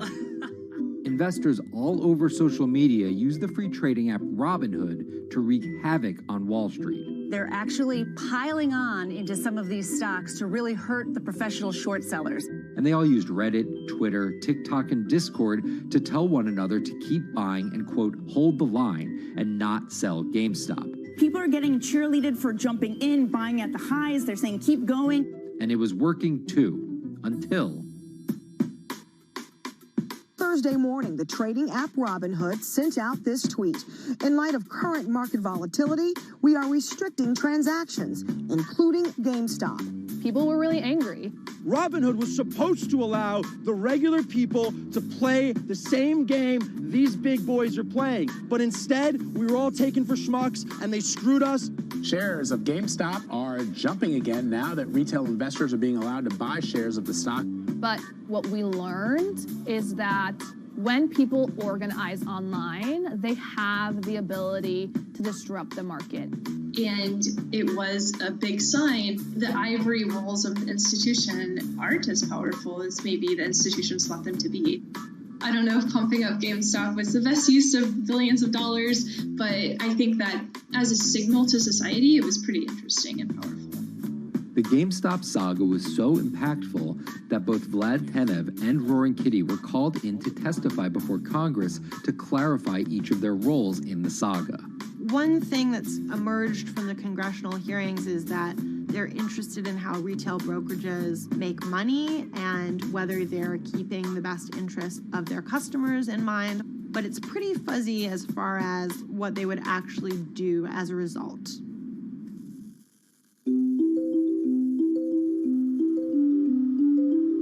While the frenzy around GameStop eventually subsided, it didn't take long for retail investors to find other areas to invest their money.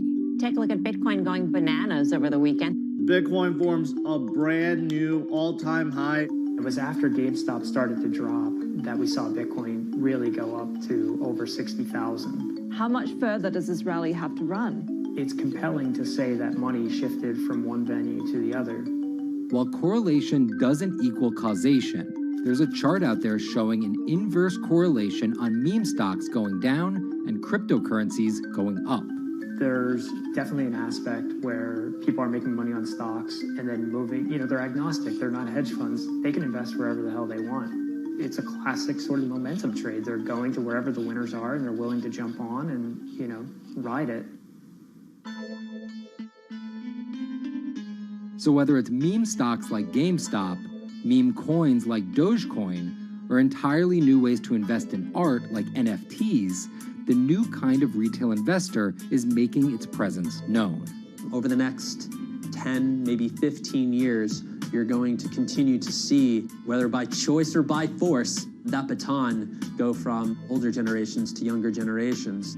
I don't think any single app is going to be the thing that disrupts. I think people are the disruptors. How people get ideas about what to invest in has become increasingly entwined with social media. And as social media companies govern more and more of our lives, the fact that now they're tied in more intimately to people's wallets is something that we might want to understand better. Usually what disruption, I think, means is technology comes in, whether it's blogs to the newspapers or online retailing to brick and mortar. They come in and they're in the same business, but they just do it in such a gigantic cost savings that it causes everybody to switch. Well, that's the risk that happens here, is that it's so much cheaper to just manage your own money. We're not there yet, but costs and conveniences are moving in that direction. So I'd say, Wall Street, you haven't been disrupted yet, but you could be in the coming years, and that the final chapter on this story hasn't been written.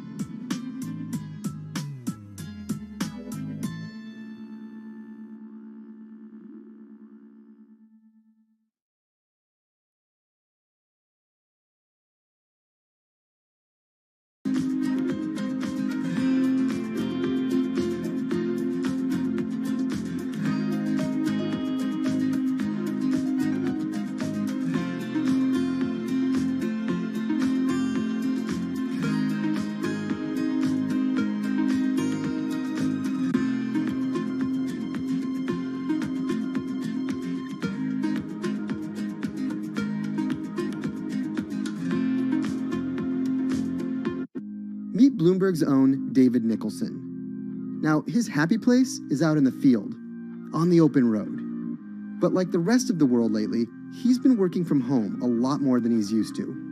COVID-19 has prompted a massive urban exodus as professionals of every ilk yearn for more space to live and work.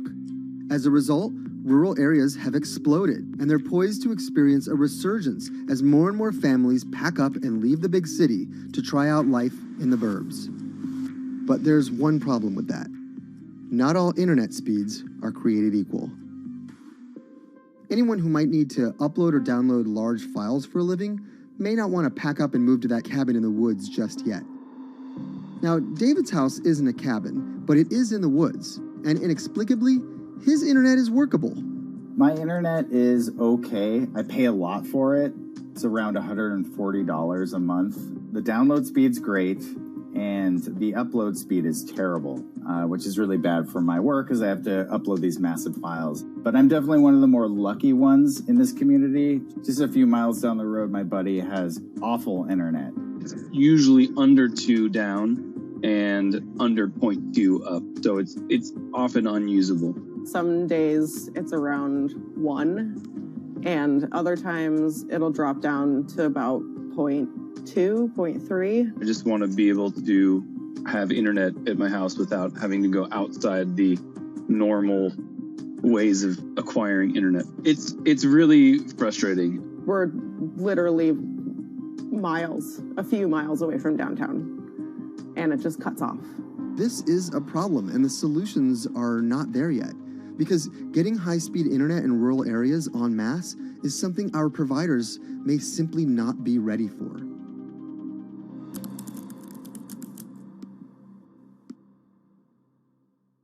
If your internet service doesn't have fast download and upload speeds, then you don't have high-speed harmony. You have. Americans on average pay about $70 a month for internet at home. But in rural areas, it could cost a lot more for a lot less service. So the pricing for a fixed wireless provider here can be something between $80 and $150 for about 25 megabits per second. However, gigabit service, which is 1,000 megabits per second and symmetrical, is running at about $119 a month or $130 a month. That's John Paul. He co-owns Spiral Fiber, an internet service provider here in Nevada County, California. And for the past 10 years, he's been trying to bring an affordable fiber optic network to town. It all started when he applied to be part of the pilot program for Google's fiber service. Across the country, civic boosters have been going to extremes, chanting, singing, Google in the morning, and marching, trying to get the search engine giant to look at their town. The internet these days is crucial to be in the world, to be a part of the world, and to be connected to your community. Google ultimately went with Kansas City, Missouri, which left Paul on a mission to get funding to lay out fiber optic networks for gigabit service. Over the next several years, he would attend conferences and pitch venture capitalists and apply for grants to make his vision come to life. One of the biggest roadblocks to building infrastructure for the internet here in the United States are the existing large providers. They have their land staked out. They would prefer that nobody come in and compete against them. In 2013, we applied for a grant. We went down and met with the commissioners at the California Public Utilities Commission. It was an arduous process to get funded, but we finally did against all odds. We got a $16 million grant, and then we went out to seek venture capital. Then, in March of 2020, the pandemic hit the world. Everybody got locked down, and everybody came home, and everybody started using the internet. And I remember seeing on one of the local fixed wireless providers' websites, they've said, hey, we know you're all staying home, but please don't use too much video, and please don't use too much bandwidth. And I thought, that doesn't work. The U.S. connectivity gap is far greater compared to countries that are considered its peers economically. Some developing nations actually have better internet than rural America, like in Kenya, which has a state-of-the-art fiber optic network fed in from their coastline. The American connectivity gap does largely affect rural areas that are either outside of service coverage or simply prohibitively expensive. This is Rebecca. She and her family moved to Nevada County just a couple miles down the road from David. They took for granted that high-speed internet would just exist in the area, and it's not something they even bothered to check on before buying their house. Turns out, all they got was dial-up. We wanted to move where we had a little more space, room for the kids to run around, just be out in the mountains a little bit more. Having come from a bigger city area where Wi-Fi is pretty readily available, we hadn't really considered that in our purchasing of the house, whether that would be an option or not. When school started, and now that we are remote learning with our children and we're doing everything from home, we didn't have the option to do that at our house. So every day when school would start, we'd have to pack the kids up and we'd go to my in-laws' home. They have a little cabin up in this area that does have Wi-Fi already. Rebecca's situation is the norm in rural America. According to data from the Federal Communications Commission, just 4% of urban Americans lack access to broadband internet. That's compared to almost 40% of people who live in rural areas. But while that was the case, there were also racial and socioeconomic divides in terms of who had that access. In addition to that geographic difference, low-income African American students, Latino students, and first-generation college students were more likely than others to have only one device at home that's shared among multiple siblings and or lack access to that actual connection. For most American towns, there's also a lack of competition, forcing internet prices up. And large providers like AT&T and Comcast aren't incentivized to expand service to these rural communities. This is how Xfinity makes life simple, easy, awesome. So in our area, we have a small imprint of Comcast, but they're not going to go out to the more rural areas. It's just not cost effective for them to do it as a large company. In order to lay fiber cable, you're actually physically digging trenches into the ground. And for internet service providers, they're primarily focused on maximizing their profits. And so the fewer customers you have, in any square mile and the more fiber you have to lay, that's just kind of harder to pencil out from a purely economic standpoint. AT&T released a statement on the matter, expressing the need and desire for government assistance to fund fiber optic expansion to areas deemed unprofitable. Comcast released a similar statement encouraging more public-private collaboration on this effort. Federal agencies do offer grants to help communities build broadband networks, but many have argued that there's not enough flexibility on how to use these funds. The COVID-19 relief package passed by Congress in March and signed by President Donald Trump awarded $43.3 million to 51 projects on the East Coast alone. But it also stipulated that these projects needed to be up and running by December 30th. For contractors who plan projects months and years in advance, it's a scramble to rearrange their schedules to meet that deadline. So what we've been asking the federal government to consider is at least have, as long as the projects are getting started, knowing the projects are being put into place to expand both remote learning, working from home, and opportunities like that that are truly driven from COVID. We're moving as fast as we can regardless, but hopefully they'll give us some more time. Talking to John Paul, it's clear that he believes broadband is something that can transform a community and should be considered a public good. One of the first communities to come on in the United States with full-on gigabit service was Chattanooga, Tennessee. Now, they're a bigger city, but they're a city that was economically in a downturn. In the last 15 years, the city of Chattanooga has turned around in an amazing way. It's a nexus for young people to move to. It's a place where technology happens. It's not just about logging on to Zoom, to connect with your colleagues who might be in New York City. It's also your ability as a small business, operating in the town of Nevada City or wherever it may be to, quickly upload your payroll documents or something onto the cloud, or to quickly, swipe a customer's credit card. There's just some really basic business functions and mechanics that I think people in big cities really take for granted, and that are just going to be a much bigger challenge for small business owners in rural areas.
Historically, the marginalized people, you call them as untouchables or Dalits, they have been kept away from the center of the knowledge.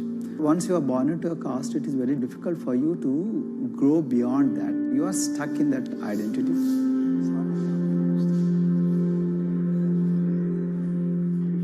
I think education is the best way of liberating them. So that's how I chose to work in education sector. The kind of education that we are giving to the marginalized people is going to change not just the fate of these communities in Telangana, but it is going to be the source of inspiration, source of hope for all the marginalized in this country.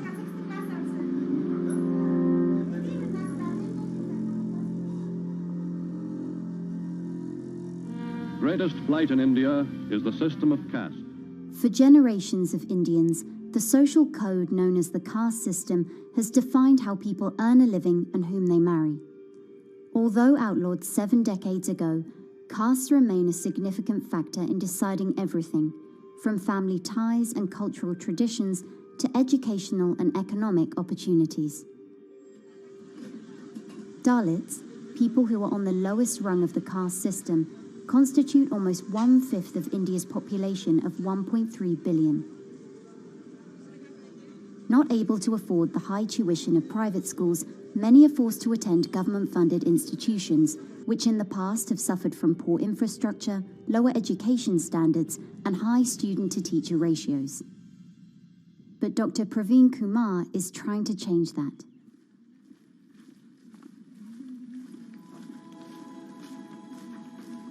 I am currently working as head of Telangana Social Welfare Residential Schools.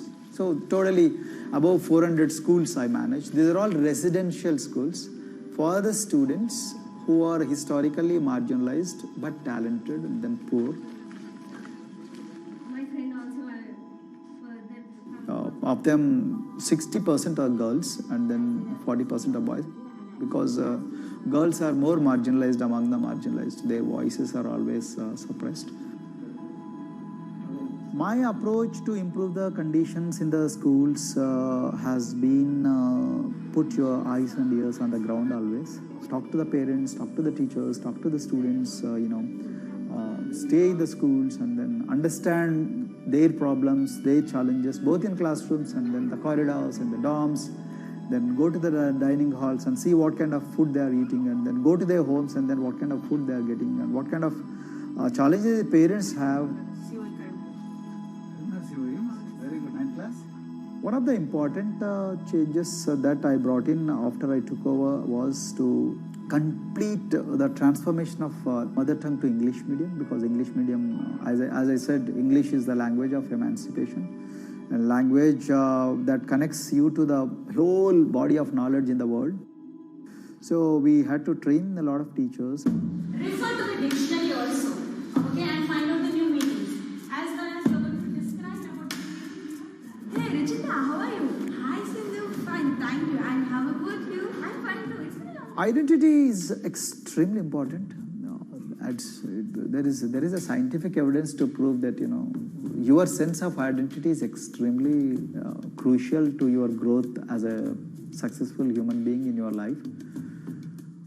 If you accept an identity which is very humiliating, which reminds you of very painful past, I think that identity will not help you to grow. I'm not saying that you should forget your past. I'm not saying that, but that should not be the bubble in which you must live always.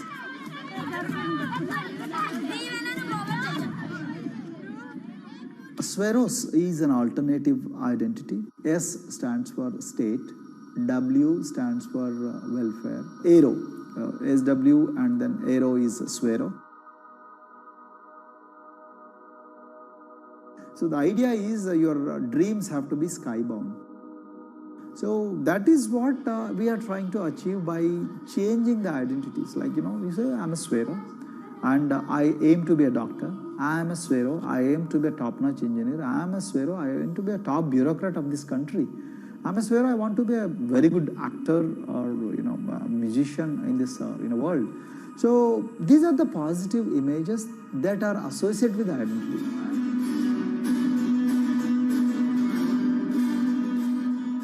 Just to give an example to you, in 2012, in our institution, we used to produce about 6 doctors per year. But because of our, this self-liberating ideology of Sveroism, we have, this year, we have produced about 189 doctors. This is phenomenal for any poorest of the poor people. You know how difficult it is to get into a medical colleges in this country. So, but today, because of this ideology, the students have been able to achieve this, feat. Pujita has been a farm laborer, and her parents themselves are agricultural laborers. And then this girl used to sell vegetables, but thanks to the residential education institutions, she came to the Gaulidoddi campus, and then she toiled very hard for 1 year, despite many problems. And today, I'm so happy to share with you that she has joined one of the prestigious medical colleges in the state of Telangana, Usmania Medical College, and then in future, she hopes to be a gynecologist. So this is the journey our children are hoping for. Similarly, the Mount Everest expedition. At Mount Everest expedition, we are very fortunate enough to place the youngest ever female in the history of this world on the peak of Mount Everest. How did this happen? It's all because of an ideology that helps you to liberate yourself.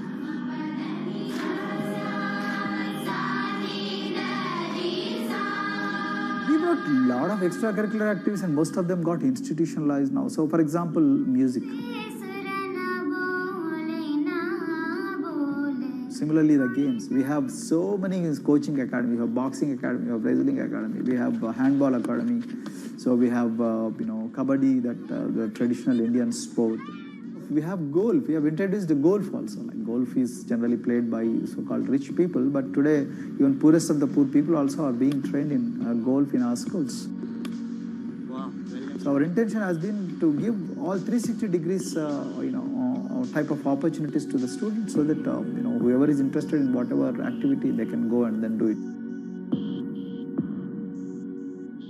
Break the barriers, break the fence, at least mentally, because poor people have been programmed to be victims, programmed to be subjugated, programmed to be on the margins, always, programmed to feel inferior. We wanted to change on that. There are certain games which are exclusive to rich people. There are certain languages which are exclusive to middle class and upper middle class in this country.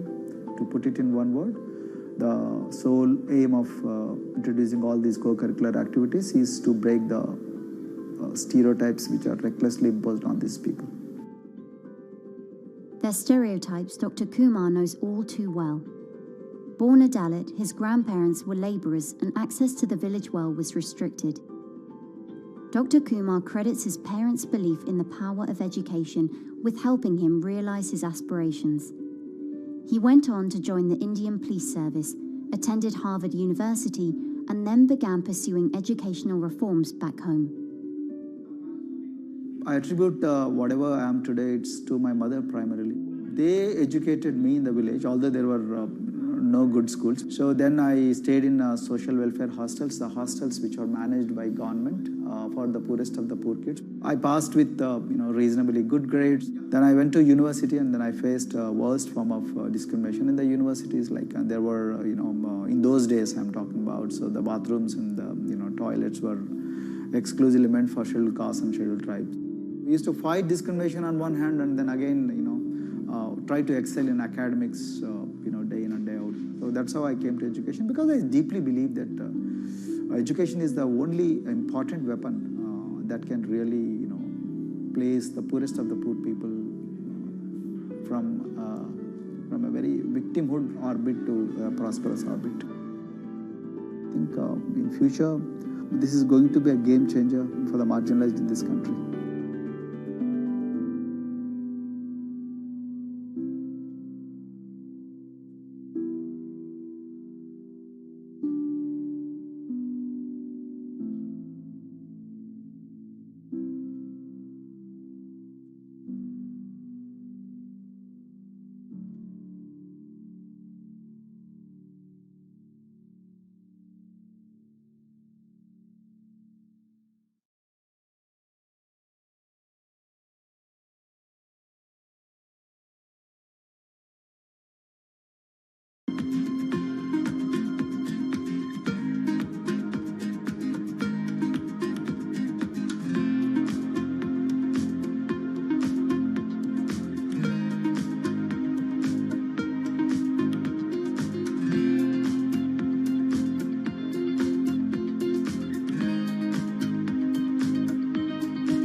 If you look at a thermal image of a city and then compare that to a map of vegetation, you'll find that where there's greenery, the temperature is lower.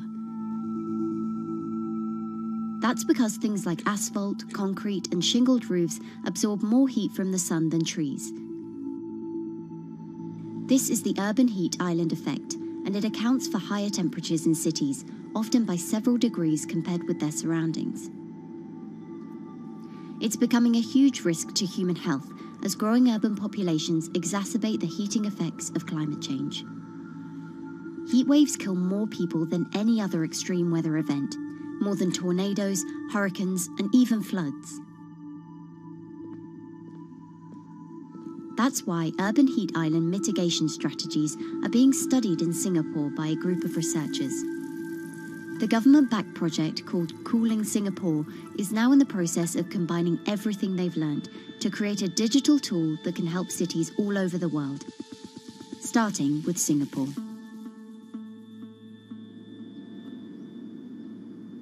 In Singapore, close to the equator, temperatures regularly rise above 32 degrees Celsius or 90 degrees Fahrenheit. And the city structures only make it worse. And that is also the case for Singapore, which is basically a concrete jungle, more urbanized, more developed city.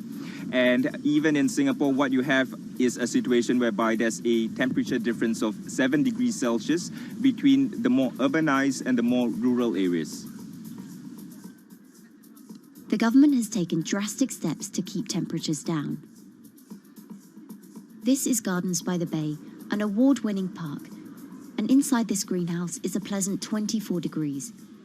That's because the dome, along with 24 nearby towers full of thousands of people, is chilled by what's probably the world's largest underground district cooling system. It uses a large central plant that cools water and then pipes it into banks, residential towers, an exhibition centre, shopping malls, and the city's iconic Marina Bay Sands hotel and casino complex. So one of the biggest perks of using this system for the buildings is that they can save 40% in terms of electricity usage compared to your traditional air conditioners. And with Singapore relying on natural gas for most of its power, this new system means emission savings equivalent to removing 10,000 cars from the city's roads. That has big implications for the rest of the world. If things stay as they are, more than a third of the world's electricity could end up being used to cool buildings and vehicles by 2050. As the world gets hotter, gets warmer, there is a greater need for air conditioning and as well as refrigerators, for instance. And the more people are buying these household appliances, the more energy usage they use, and they release heat more, and that then exacerbates climate change. It's a vicious circle. And so since 2017, researchers at Cooling Singapore have been identifying design solutions that reduce our need for so much cool air in the first place. One thing many cities have in common, and that's the importance of vegetation. That's a very important measure to mitigate the urban heat because of the shading effect, of course, and the psychological effects of the vegetation, and also because of the possible evaporative cooling effect of the vegetation. Vegetation can be, of course, on the ground floor in form of trees and shrubs, and you can walk under them. This is the so-called canopy layer that the vegetation forms above us. But vegetation can also go up the facades of buildings, and it can go to the roof of the buildings. Luckily, Singapore has been striving for the Garden City feel for quite some time. It was a vision initially introduced by then Prime Minister Lee Kuan Yew in 1967 to make life more pleasant for people. And today, Singapore is one of the world's greenest cities in terms of urban vegetation. Kampung Admiralty, a community centre that contains health facilities and social spaces, now provides more green space than the plot of land it was originally built on. It's topped by a roofscape of staggered terraces covered in local plants, which functions as a community park. And a village green in the centre that contains farm plots for residents to tend to. Park Royal on Pickering was designed as a hotel in a garden that doubled the green growing potential of its site. There's now 15,000 metres of sky gardens, reflecting pools, waterfalls, planted terraces and green walls. And the government has big plans as well. Singapore actually has a plan to plant 1 million trees and add more green spaces over the next 10 years. It is actually a mix of wanting to reduce the urban heat island effect, but on the other hand is also to get the people to be more connected to nature. But it's not enough. The city-state has still been warming twice as quickly as the world average over the past 6 decades. That's why Cooling Singapore has developed a catalogue of other potential heat mitigation measures. When you try to mitigate the urban heat island effect in a city or in any building, in a village as well, the first place to start is by shading of the windows. You have to keep areas clear so that the wind can move through it. Water of a certain depth can act as a very good thermal buffer. If you have to construct heavy buildings such as high-rises, at least you can make the surface, the facade, less heavy, and you can protect it from direct sun penetration. We have to make sure that no combustion engines will be in the city in the medium to long-term range. So ideally, the electricity production is outside of the city, and you bring just the clean electricity into the city. You can at least minimize the use of energy in the city, and you can start to slowly convert the roofs, the facades of the city into production areas for renewable energy. In Singapore, unfortunately, this is a limited option, but in the long run, it could produce up to 20-25% of the energy, of the electricity needed in Singapore, if all the roofs and the areas in the buildings, on the facades would be used to do that. With so many different ideas, Cooling Singapore is also designing a virtual model of the city to test them out. It's called a Digital Urban Climate Twin, or DUCT, that will calculate how each element of the city's design will impact the urban heat island effect. That means we model not only the geometry of the buildings digitally, but also we model the transportation, the insulation, the temperature, the radiation coming from the sun, the weather, the local climate, the even very, very microclimate of the city, the water, the movement of people in the city.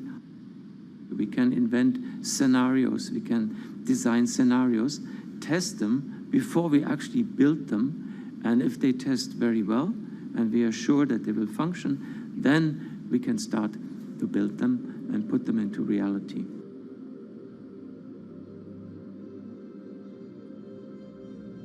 Singapore will be using this new tool to figure out which actions it should take next. And the model can be applied to any city, whether it needs to keep heat out or keep heat in, which will ultimately save energy, slow climate change, and improve our quality of life. So this is something that Singapore will be able to export, maybe even together with its city development systems that it already has. Singapore is one of the very few cities in the world that really combine this scientific approach with a very well-established urban redesign and urban design approach. Through its agencies and the combination of its agencies, it has achieved a lot in the past. If it keeps following the scientific path and the combination with the other knowledge in the city already, we think that it will be a very comfortable and very livable city in the future, even more than today.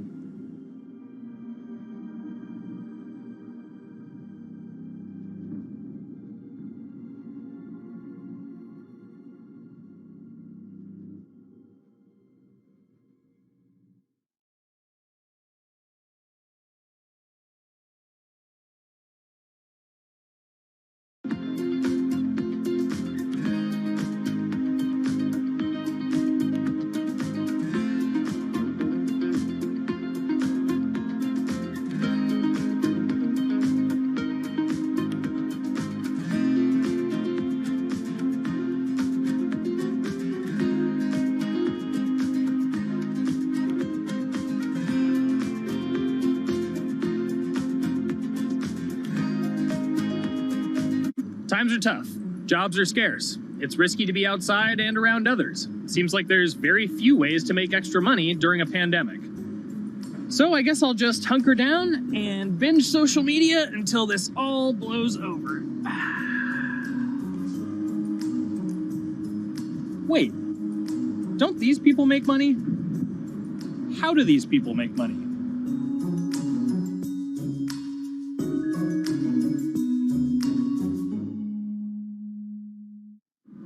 Streamers, YouTubers, Twitch stars.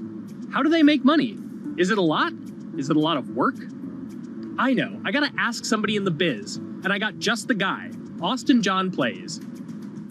This is your full-time job now, right? As of November of last year, yes. This was always just kind of like a side thing. Like, any money that I made from doing my videos and whatever else, I never touched that because I didn't really think of that as being like real money. And then it started coming in more and more. And then it was like I hit my first day that I broke $1,000 and I was like, this is actually going to be money.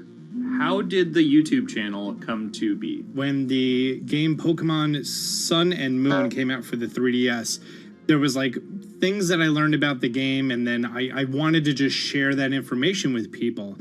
And at the time, I didn't have any way to capture a screen or anything, so I found like generic footage, and I kind of put it all together with so much editing. And that video got 6 views.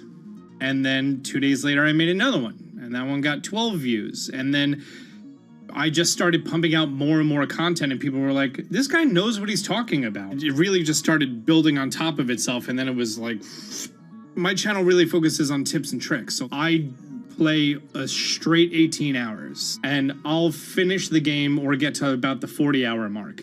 And then I'll make my first video. While I'm going through, I have a giant notepad and just scribbles everywhere.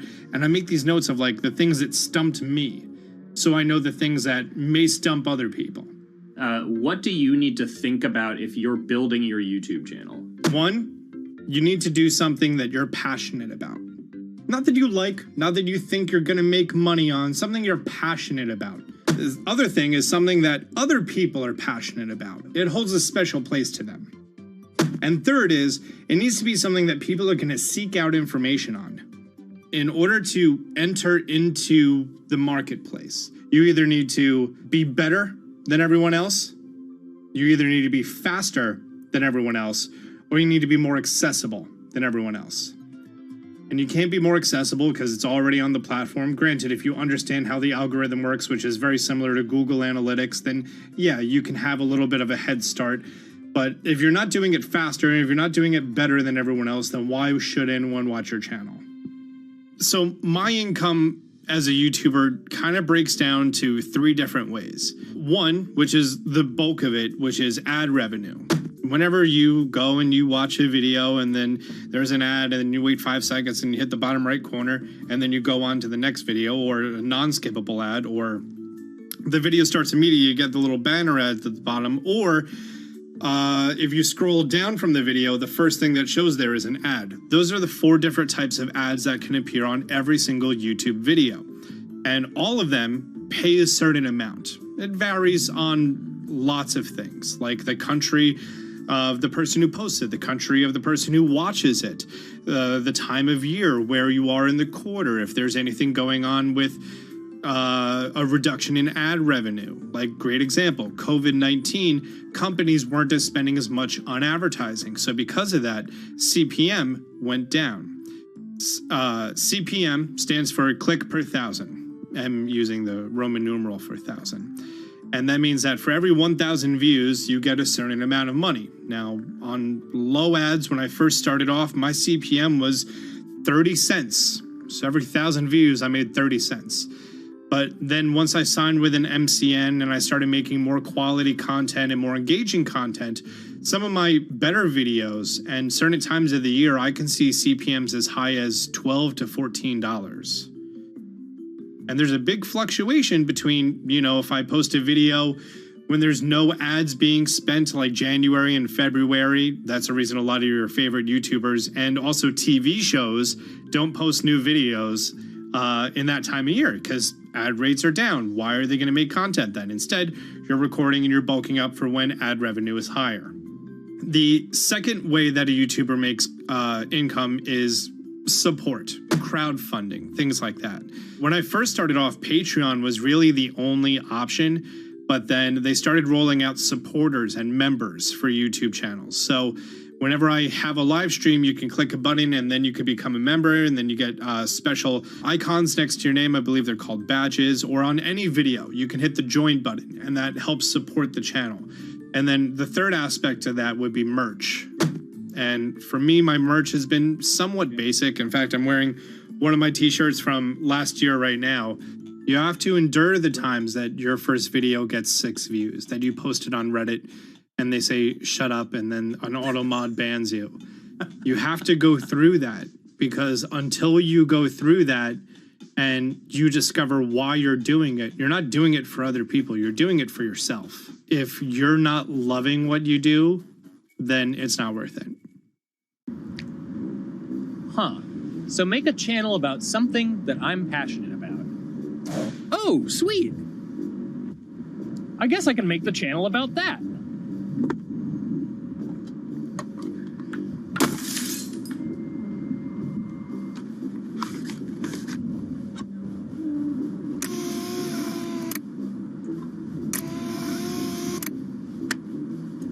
Now, how do I grow an audience? How do I get popular? It's all about diversification, right? You have to have a massive Twitter following. You have to have a massive Instagram following. You have to have a massive YouTube following. Of course, you have to be on Twitch, which is the key platform. But basically, any way you can get in front of your audience, you can engage with your audience, is going to drive those clicks, which ultimately drives the advertiser revenue that you get back from all of these platforms. It's me and Dan playing video games and talking in a funny manner over them. They're not just people who are good at games, they're actually people who are good at online engagement, online entertainment, first and foremost. You have the right to remain stylish. Anything you wear can and will be used against you in the court of fashion. The streamer is either very, very talented at the game. The best player in the game is generally going to draw a crowd because people like watching people who are very good. On the other hand, they're either very, very good or funny, charismatic, whatever it is on that side. Oh, no. You know, it becomes more of a show where they talk about other things outside of the gaming world, and gaming becomes really just a backdrop and an excuse to engage with that audience. There were those weird, like, Ronald McDonald, like, straight to VHS movies. You remember those? I'm personable, I'm chatty. I would kind of, when boring things were happening in the game, I would ramble on about, movies I'd watched or books I'd read and, or conversations I'd had and stuff like that. And so I think being personable was a big part of that. It's not just getting on and playing games. It's getting on and being an entertainer. You are putting on a show. All right, now let me go ahead and grab the samurai sword that every gym has. Okay, he's dead. To have a larger audience and to have that audience, I think, stay with you, you have to bring something extra. You have to find your niche. You have to find what works and what connects with the audience and what makes them laugh and what makes them keep coming back. You got to make it a little more exciting, all right? Throw in a hanging bishop. Have everybody in suspense for a moment.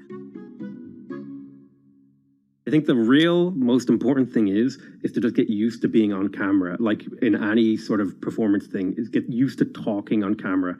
My first few videos were terrible, but because I sat down and did it for 6 to 8 hours a day, I just got used to talking and I got over that uncomfortable hump. If you go into Twitch purely with the expectation that you're going to make money, make a job out of it, have all this growth, and it's going to be great, you're probably going to burn out prior to getting to that point because there's very little payoff for a long time, right? Like multiple years generally before you really start to see a payoff. And so, those first few times you're streaming, nobody is there. One person shows up every 30 minutes, says hi, maybe, and leaves, right? Like, it's very discouraging, I think, for a lot of people. And so you have to be there just loving it. You have to love talking to yourself when nobody is around. You have to love just the game that you're playing, all of that stuff, because it takes a while. And I think a majority of people burn out prior to getting to the profitable point of it. Connection lost. And there you have it. My very own YouTube, Twitch, Discord, and streaming channels all ready to go live. It's a veritable social media ecosystem just on the verge of thriving. So don't forget to smash like and subscribe and visit my Patreon for perks. Also, go to my merch page. And one last thing, stay cool, my friends.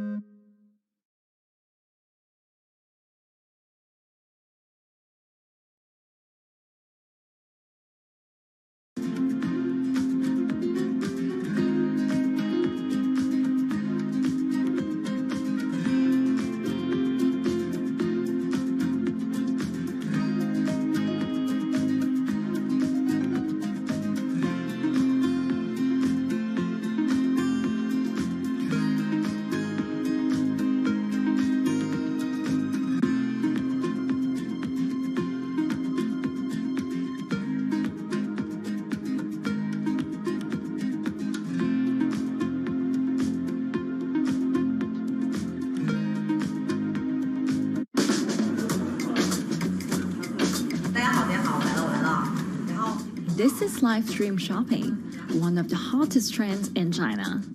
Every night, tens of millions of people watch live shows hosted by influencers like Via and buy the products they recommend. On e-commerce and social apps like Taobao and Douyin, the sister app of TikTok. 我觉得已经改变了大家的购物的方式。其实各种各样的产品，哪怕你不买，你也可以来看。当然，你看了，你就有可能会买。It's not about, only shopping. It's about the experience. It's about having fun. You got to see 3D. You got to see in some kind of action. It's almost like a theater act. The internet craze has taken over China. By the end of 2020, the country had almost 400 million live stream shopping users. China's live stream e-commerce market has also grown dramatically, with an estimated value of $161 billion in 2020.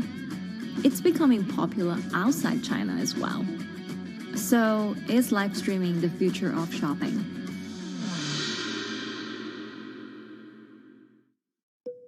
Live streaming is not a new thing. In China, it started in 2015 with the rollout of 4G. And it was first used for entertainment and socializing. Many live streamers performed for their followers or chatted to them, making money by receiving virtual currency and gifts. In the West, live streaming is mainly the domain of avid gamers. In China, it's broken into e-commerce.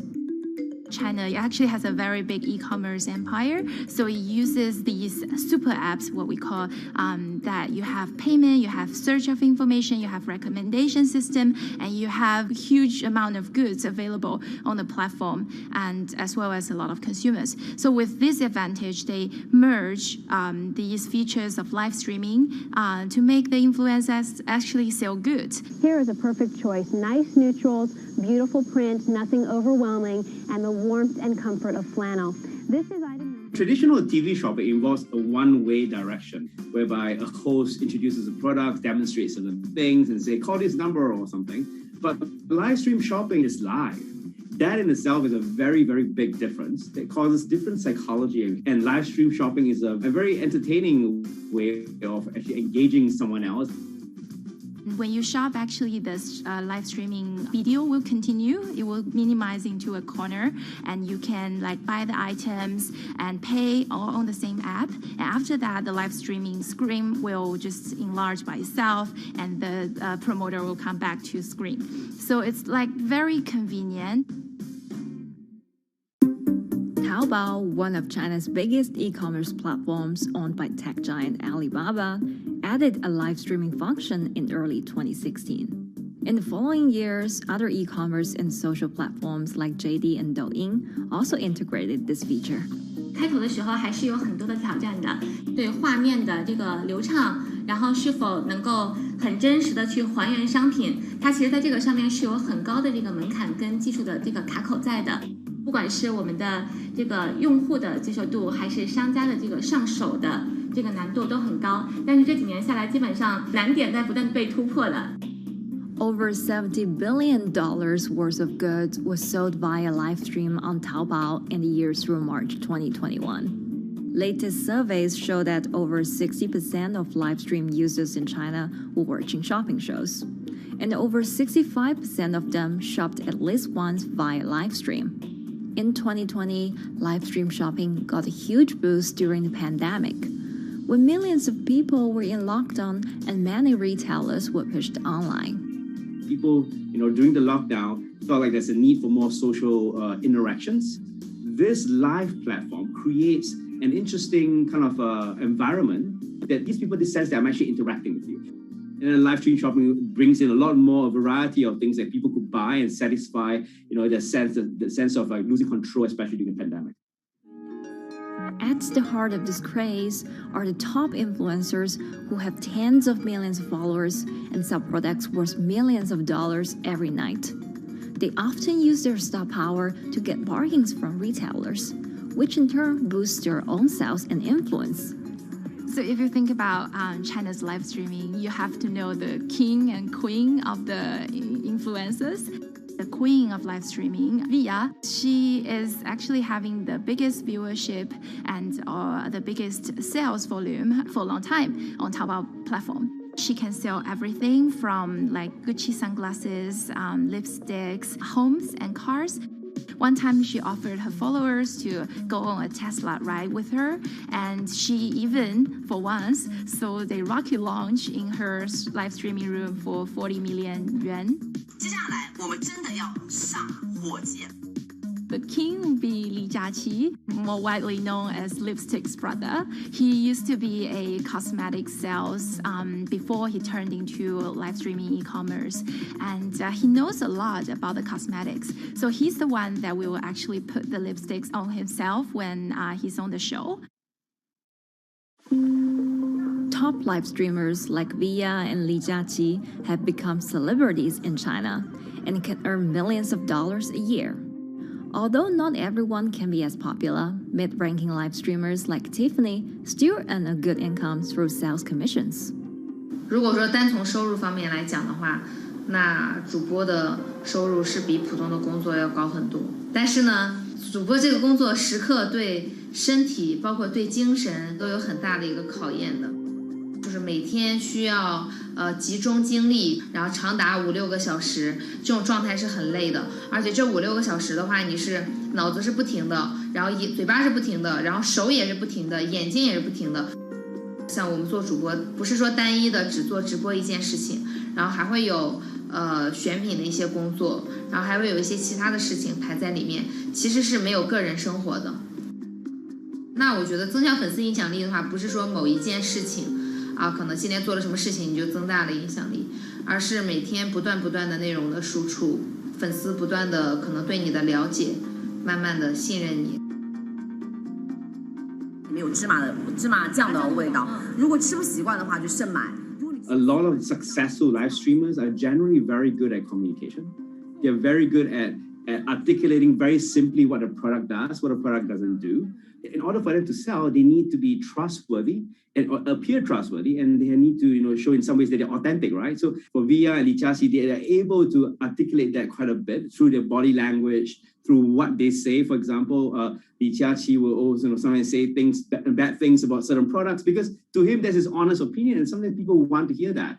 And so they seem very credible, they seem very trustworthy, and don't forget, they're also very entertaining and very interesting. If you're familiar with Li Jiaqi, he won a Guinness record for like the most lipstick applications to models in like 30 seconds. So if you're able to create a lot of buzz with interesting things that you do, people who may not want to buy lipsticks will also stream in just to watch what he does. And then from there, you might get hooked. 这就是一般女生出门的时候涂的口红的颜色。Live streamers also use sales techniques such as limited time or supply. This sense of scarcity can often encourage viewers to buy.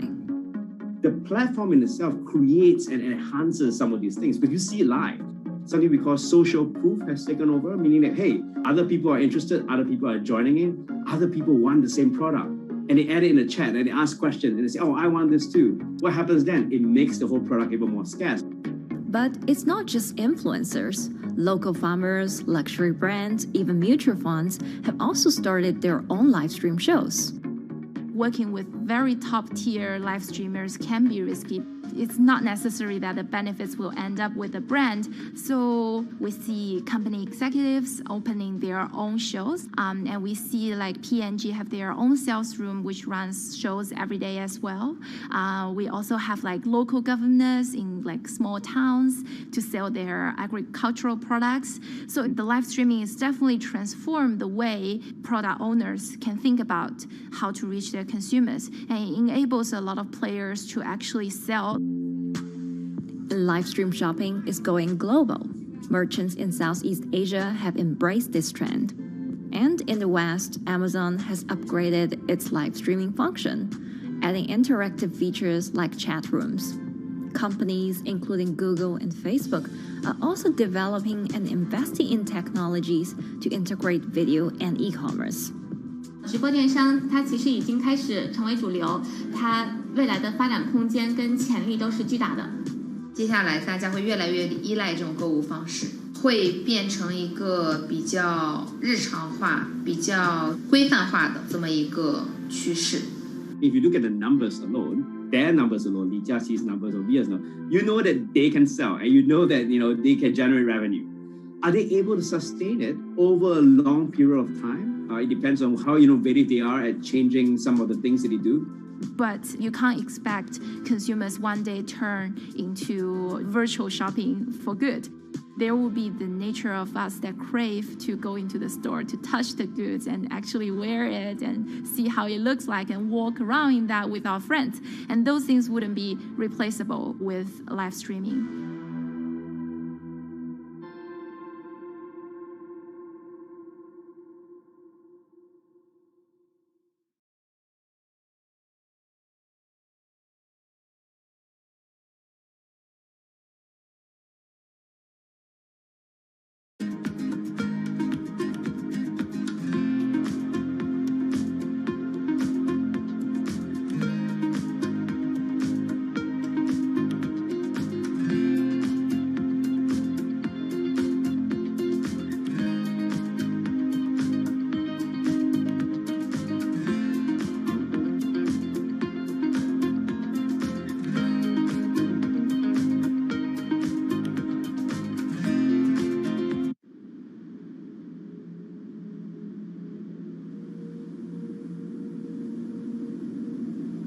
You could imagine that the oceans are actually the largest battery.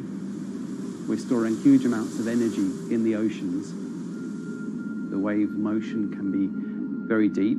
It can extend down several hundred meters. And once it gets to the near shore, from about 50 meters, the whole water column is moving backwards and forwards. As we search for ways to reduce our reliance on fossil fuels, some are looking to a largely untapped potential source of renewable energy. In theory, waves off the coast of the United States alone could generate over 2 trillion kilowatt hours of electricity a year, enough to power more than half of the country.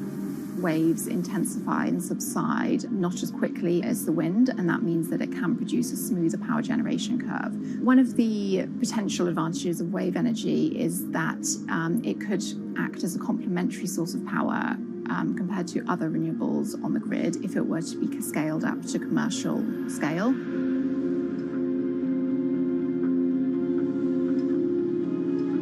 For decades, engineers have been trying to convert wave energy into electricity, but a host of technological and financial challenges have complicated their efforts.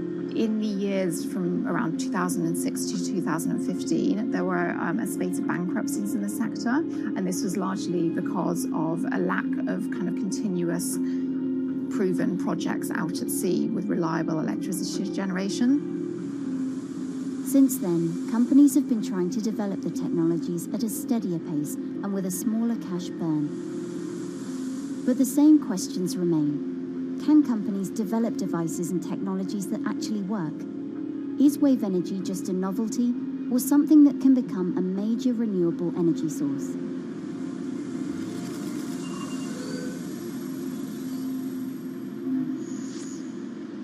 The sea is a very challenging environment within which to operate a power project. So seawater is corrosive and conditions are very rough. So this means that power projects don't have a very long lifetime, and it increases operating and maintenance costs. Partly because of that, many early wave energy projects hit rough waters, such as the Palamas Wave Energy Converter in Portugal and the Isla Limpet project in Scotland. But that hasn't stopped others from trying. Companies are focused on testing projects out at sea, proving their durability, trying to raise capital and bring down cost. The sector hasn't really converged around one single technology design, and companies are kind of undecided about which design works best.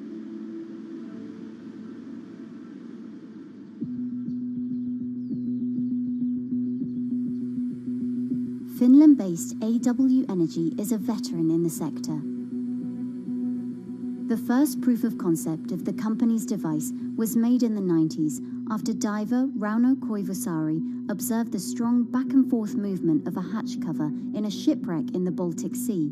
The waves are generated far from the coastline, so the wind blows on the surface of the water, causing the water particles to rotate. And that rotation extends deep down below the surface. And the waves can be very long. They can be several hundred meters long. And as they come into the near shore, this rotational energy turns into an elliptical energy, and eventually backwards and forwards, as you probably noticed if you've been swimming on the seashore in large waves, you're pulled in and out. That's the energy that we're extracting. There's a sweet spot where we deploy, so around 10 to 15 meters of water depth. That's where there's still strong wave energy coming in. After years of research, prototyping and testing, the company has deployed Wave Roller, a 350 kilowatt device in the waters of Portugal. Wave Roller has an 18-meter wide and 10-meter high steel panel fixed to the seabed via a floatable foundation. The panel moves back and forth with the waves, capturing the energy. It's submerged in the depth of 15 meters, so it's protected from the extreme waves. We generate electricity by capturing the movement with hydraulic circuitry in a machine room underneath the surface. That hydraulic energy we turn to electricity with hydraulic accumulators and hydraulic motors, and also a generator.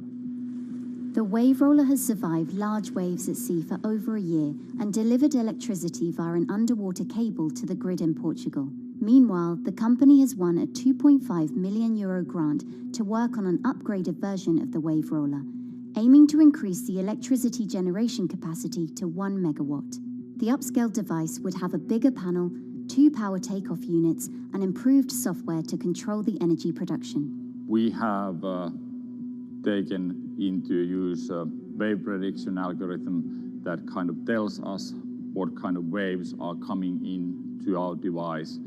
That gives us few seconds to prepare for capturing more energy, and the difference in that is significant. Our future plans are to deliver technology around the world.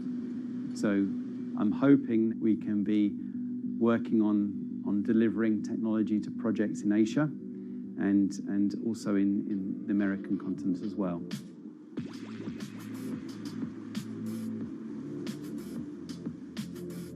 Meanwhile, Israeli company Eco Wave Power is taking a different approach to capturing the power of the ocean. For the company's founder, Inna Braverman, developing new sources of renewable energy is a personal mission. I was born in Ukraine in 1986, and 2 weeks after I was born, the Chernobyl nuclear reactor exploded, causing the largest in history nuclear disaster. I was one of the babies that got hurt from the negative effects of such explosion.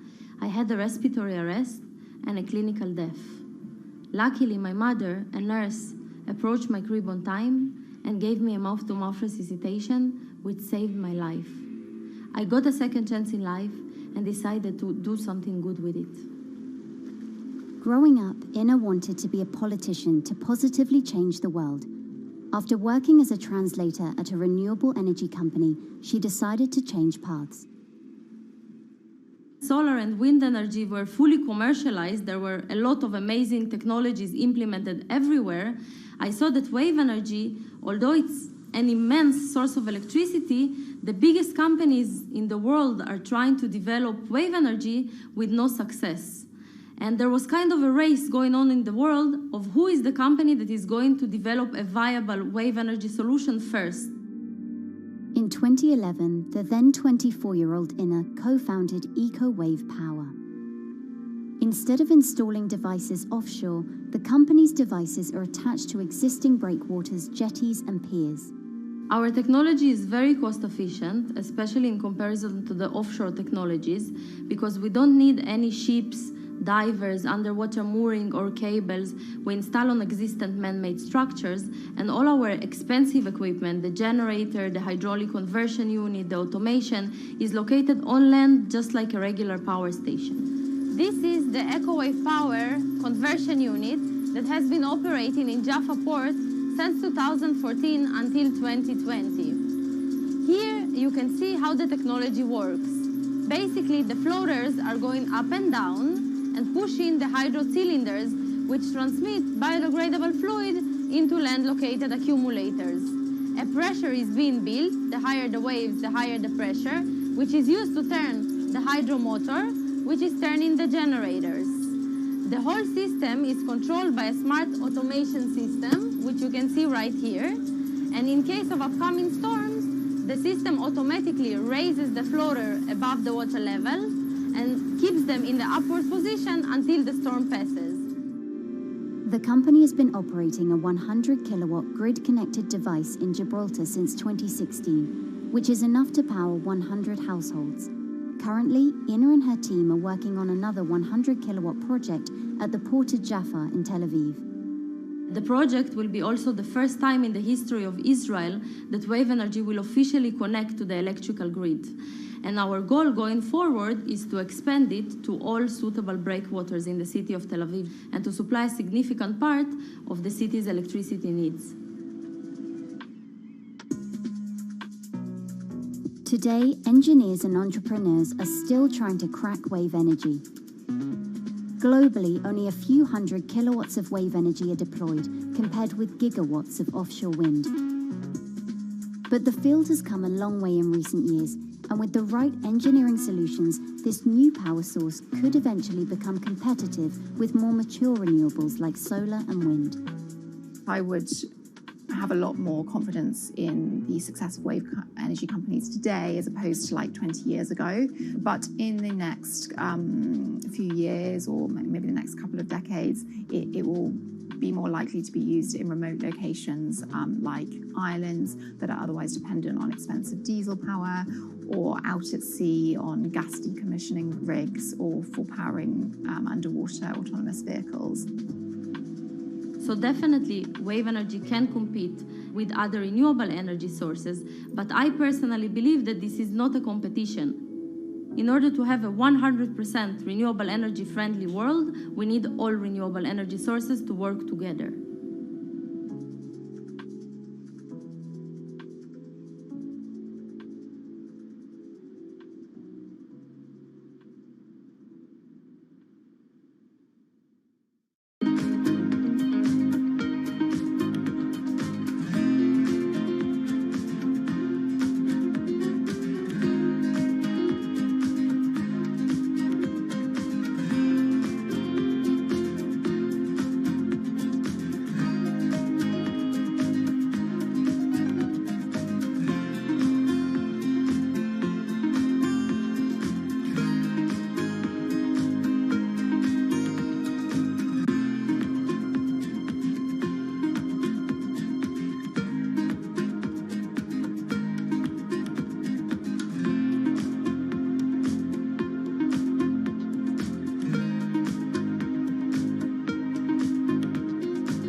Who are all these people from? Who are all these people from?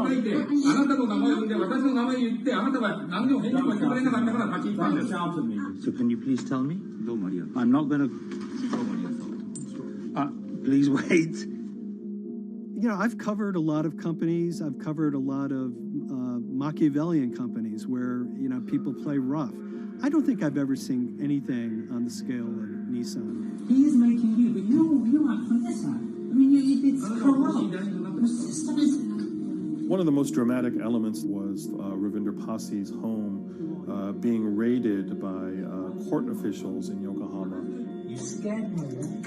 You scared my children. I worked in this for 16 years. So Rav Pasi's journey into the darkest recesses of the Japanese corporate world started when he was the general counsel, the highest corporate lawyer position in the company. In the past few minutes, Nissan has revealed that its chairman has been arrested after allegations of serious misconduct. He was tasked with investigating Carlos Ghosn. And he was told, conduct an internal investigation and get to the heart of the matter. And then along the way, he started to notice serious conflicts of interest. He is one of the few people who knows an extreme amount of detail regarding the alleged crimes by Carlos Ghosn. And he's now ready to tell his own story on the record about some of the events that happened.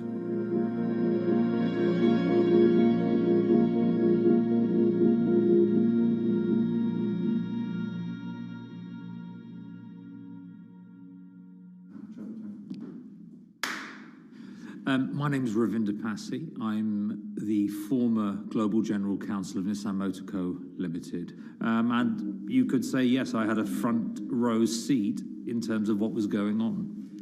When Carlos Ghosn saved Nissan years ago, he was depicted in Japanese comic books as this hero, and now maybe we'll see comic books where he's the villain. In corporate Japan, Nissan was quite an unusual company. It was led for 2 decades by a non-Japanese executive. Well, Carlos Ghosn was a hero in the Japanese business world. If you had a global business celebrity in Japan and worldwide, it was definitely Carlos Ghosn. In a country with few foreigners at the top, he stood out. But over the years, he saved Nissan from bankruptcy, allied with Renault and Mitsubishi, and turned the alliance into one of the most competitive in the world. Yet as the years went on, I think his ambitions changed a little bit.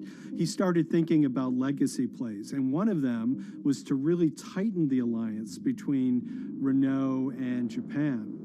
And unbeknownst to him, there was a contingent of senior Nissan executives that were really felt threatened by that move. They really thought that they would lose complete control of the car company, and even in the government, there was probably a little bit of anxiety about a national champion in the auto industry falling under full-blown foreign control. Carlos Ghosn was an auto industry leader, respected by many in Japan. Now he's in jail. The arrest of Carlos Ghosn came completely out of the blue.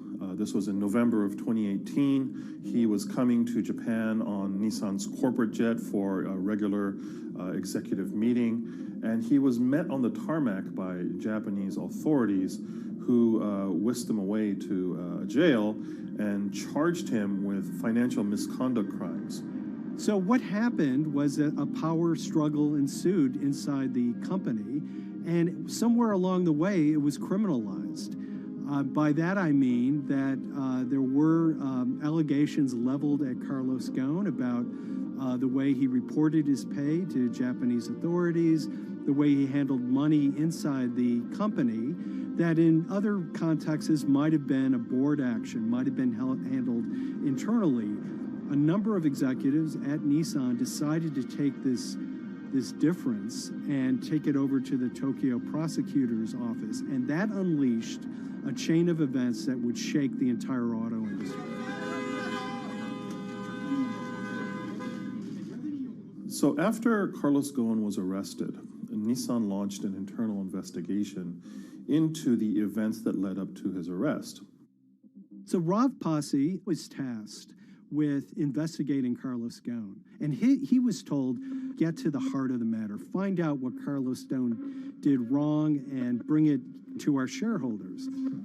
It's really complicated because you had various things coming out of the weeds. 2018, the investigation has started, and we become aware of matters in terms of conflicts, actions by certain individuals that cause some concern because things might not quite be what they seem. So in our story, we really took a close look at Harinada and his role in Carlos Ghosn's downfall. Harinada is one of the most fascinating figures inside Nissan. He's also a lawyer. He's originally Malaysian. Hello, Mr. Hari. And he had a meteoric rise through the company and became very, very close to Carlos Ghosn and other top figures. He had a front row seat at all the major strategic deliberations at the company. And when he discovered that Carlos Ghosn, as his final legacy play, was going to tighten the relationship between Renault and Nissan, he made a decision to go against Carlos Ghosn. And he became one of the key figures that decided that Carlos Ghosn had to go.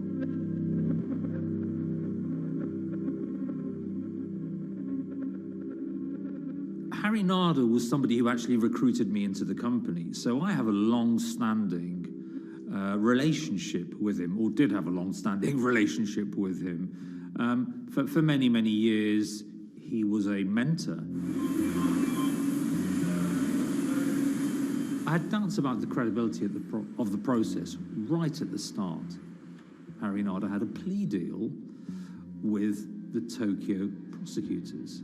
Now, that suggests he was intrinsically involved in some of the wrongdoing, or the allegations of wrongdoing, and it just didn't smell right, just doesn't sit right. So there was a basic conflict of interest. In other words, Harinada had to deliver results to Japanese prosecutors to avoid his own criminal liability, and he's accusing and leading the investigation of Carlos Ghosn. Some of the people who had been involved in the original alleged crimes were also looking into the affairs themselves. Ravinder Pasi began pointing out some of these conflict of interest issues. And the reason for that is essentially his concern was for the company. If the company's own investigation into itself was compromised, that could lead to a very weak position in various lawsuits that it was dealing with across the world. I had discussions with Harry, discussions with the statutory auditors about these conflicts, discussions with HR about some of these conflicts, because at that point, we reported into him. You know, at the time, everything was quite, as you can imagine, it was, we've got to do this, we've got to do that, we've got to move fast. But when you step back and look at some of these things, you just think, my God, what was going on here? Because me, members of my team, were being placed in immediate danger. Your chairman's been arrested, a representative director's been arrested. They both happen to be foreigners. And then now what we need to do, we're being instructed to do, is certain compliance professionals need to go into properties in Brazil, for example, and retrieve evidence. They've got to do it very carefully, because if they don't do it carefully, they're going to get convicted of criminal activities. And likewise, when a team of lawyers were commissioned to go to Lebanon, I mean, one of my immediate concerns was, why are lawyers from Nissan being sent to go to Lebanon to retrieve evidence? These are just lawyers, they're corporate lawyers from Nissan.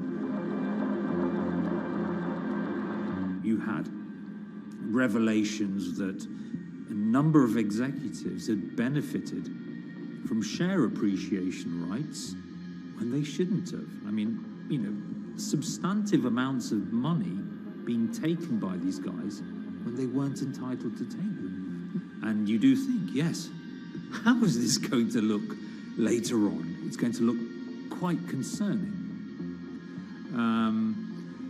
So that triggered, for me, the sort of assessment that, well, I'm going to have to do something, because up until this point, I haven't put down on paper these conflicts and these issues.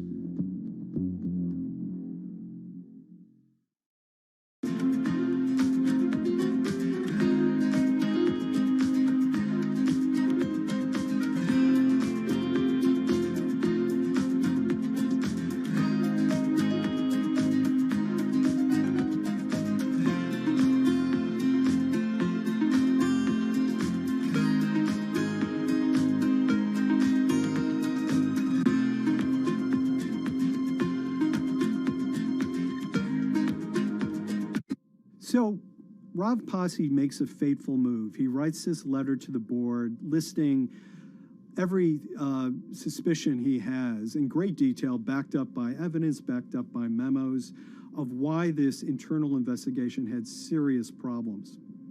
He sends the letter to the board and it's crickets. He doesn't hear much of anything. Nothing happened thereafter. Nothing at all. Just like it just gone into a black box. And he began to suspect that there was a desire, even at the highest level within Nissan, to kind of sweep these conflicts of interest under the rug. Unfortunately for me, I think, again, with hindsight, people must have thought that this is the nail that's sticking out, and we can't have this. Within 3 days of me submitting that to the board of directors, that letter to the independent board of directors, I was removed from the Goan Executive Conduct Matters. I was then told that I could not attend board meetings anymore. And up until that point, I had attended every single board meeting. I was then also told that after 8 years of being in Japan, I'd be going back to the UK. It eventually transpired that I'd be the VP of Projects and Transformation, managing a team of 3. So you can imagine what this feels like at this stage. Almost an arbitrary removal from Japan, where I've lived for 8 years, had 3 children there, my family has grown up, and we've been settled there, having a few months earlier been promoted to vice president at a global level, to being almost demoted. So Pasi was essentially being reassigned to get him as far away from the internal investigation as possible, and also to a certain extent in retaliation to some of the issues that he brought up regarding the internal investigation and Harinada. What happened to Rav Pasi can be seen as a series of corporate humiliations. I mean, first of all, his immediate responsibilities were taken away from him. Eventually, he lost, the coveted general counsel title. But it didn't stop there. Toward the end of his stay in Japan, Rav and his wife were convinced that they were being followed. During that period, I'd noticed that whilst driving my car, I'd have other cars following me. First time I noticed this was around mid-March, and I was driving, I can't remember where I was going, but this grey van, small van, just literally started following me. And I noticed that there was somebody in the car taking pictures. And lo and behold, we were absolutely being followed either by people on foot or other individuals, 2 or 3, normally 2 burly men in a car, different cars at different times, following us around. They were following the family as well. And, given I'd seen the Nissan security department behave in a very, very egregious manner with others in terms of following and surveilling, I was very concerned as to what they were doing and who they were giving this information to. Because if they're giving this information to the authorities, you do think, why? What's going on here? I mean, this is just not normal behavior. And this all culminated in a rather dramatic event in the middle of 2020. Who are you people? Where Nissan had hired a legal team and had obtained an unusual court order from the district court in Yokohama to basically do a search of his home and seizure of his corporate laptop and phone and other documents. If you don't let us in now, we have to break this key. So it's a pretty extreme way to treat someone who'd spent 16 years at the company. These people have all come in. We don't really know who they are, apart from the fact that I've been shown a badge that says the Yokohama court. And they're here to recover a laptop and a mobile phone. It was even more weird because I'd highlighted to the directors that certain Nissan executives were trying to recover this laptop and this phone whilst I was still in Japan. And I was very concerned because it had evidence on there that related to misconduct matters and other forms of inappropriate conduct. It was just another form of intimidation, another form of harassment, forcing me almost to leave the company and the country. Because once they'd retained and obtained these items, we were still followed, which, again, I just couldn't understand. What is the point of doing that? You know, this isn't a car company. This is not the KGB.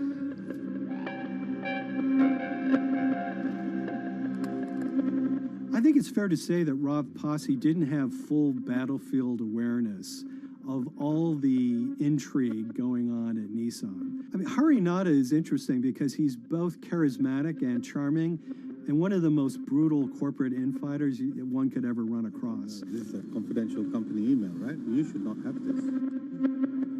If he had fallen into line, he would probably still have his job at Nissan, be paid very well, and continued his work.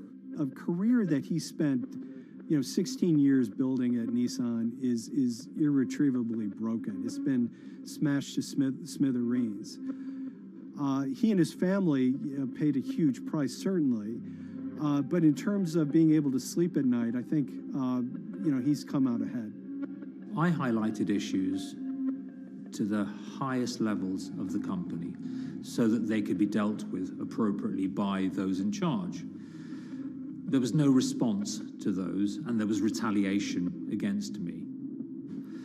What's really profound, like absolutely profound, is that none of your colleagues, I mean people who you have known for years, forget it. Yeah. You're on your own. Yeah. And you got to be ready for that. You've got to be ready for that. If you take it on anyway.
This is the awful truth.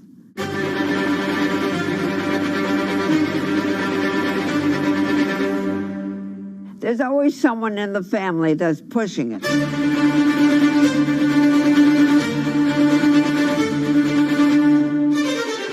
This lady does not deserve to be taken advantage of, especially at your age with your own grandchild. Yeah. My grandma is having to sue them. I'm testifying against them. Nobody's talking. They're one floor below right now. I get afraid to go on the elevator. It's sad that it had to devolve to this. It's like a soap opera to me. It's a very sad thing. It's a family feud. A family feud. Here's a family that, on paper, you would think has the wealth that so many people seek, yet at the end of the day, it seemed to sort of rip everybody apart.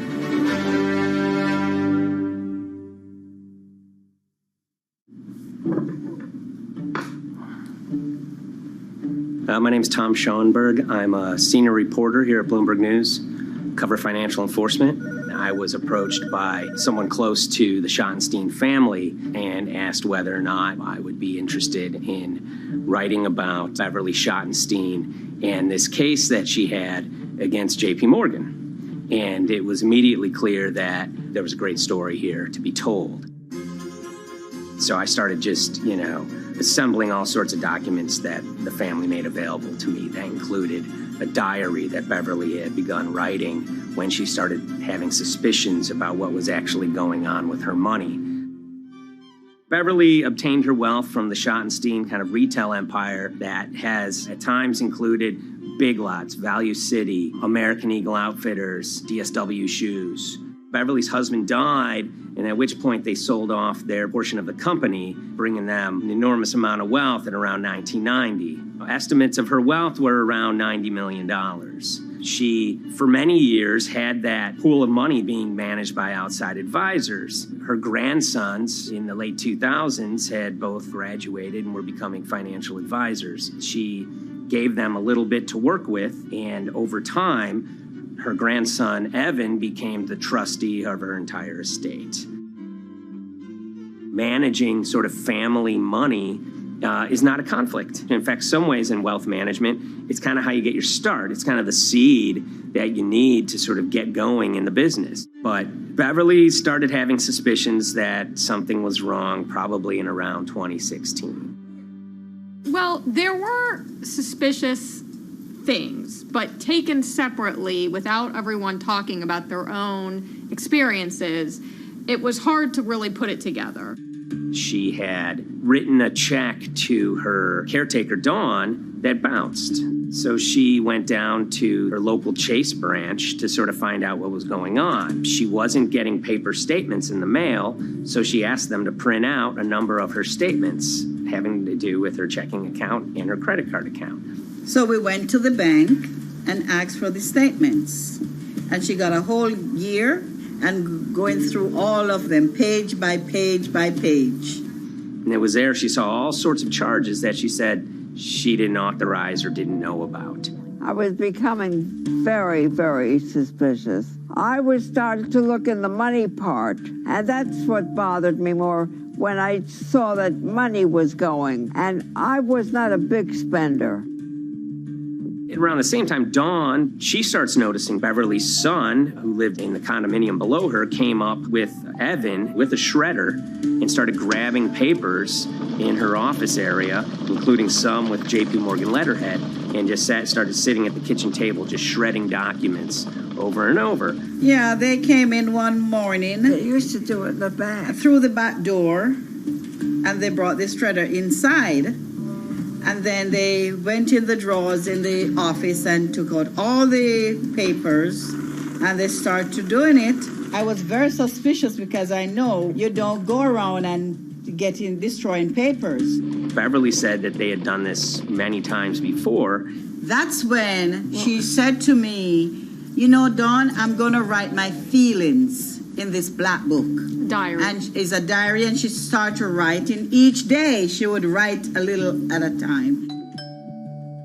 Around the holidays of 2018, a package had arrived, a FedEx package, and in it were materials about a venture capital fund based out of the Cayman Islands. Dawn and some other family members take a look at this, and they see that Beverly is signed up for this fund to the tune of $5 million over the course of several years. And that was really the beginning of it.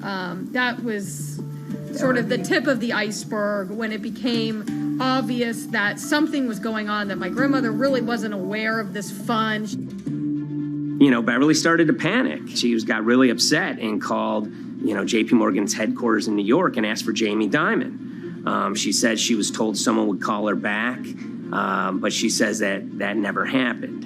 She wrote a letter to Evan and Avi, and in there she laid out a number of things that were concerning her: unauthorized trading, the checking account. She had about $1 million worth of jewelry in a safe deposit box, and that her son Bobby had the key to that box, and that jewelry had gone missing. All this was kind of packaged in this, 5-page handwritten amendment to a will and trust. There's such an evolving narrative about why the jewelry was taken. The only truth we really know is that the jewelry is gone. But why it happened, there have been a lot of different stories. You just don't take your mother's wonderful things and hand it out. And they emailed that note to JP Morgan to seize all activity on her account. And it ended up setting off a firestorm after that. As soon as they got this email that there was a cease and desist and that she wanted to send her money and change brokerage firms, they were actually vacationing one floor below downstairs. They're there right now. The next day, Beverly's in her place. The granddaughter's still in her place visiting. Dawn is there, and up comes Bobby kind of barging through the door. And he's screaming about what was sent to the JP Morgan. They're now investigating now. And he's furious, takes his mother and sort of puts her into a chair, gets pen and paper, and she says physically forced her to write a retraction letter. They were pushing me around. It was a scary time. I was really afraid too. I had to take her to the doctor, and she did an x-ray because she was in so much pain. The locks had to be changed. The phone number had to be changed. I really thought we were going to have to hire guards to be outside just for protection. Oh, it was terrible. Horrible scene. Beverly brought her case before the Financial Industry Regulatory Authorities, usually known as FINRA. It took several months of hearings. She sees all sorts of transactions that's going on, hundreds of them that she claims that she never knew about, never authorized, but yet were logged in JP Morgan's files as having been direct requests from her.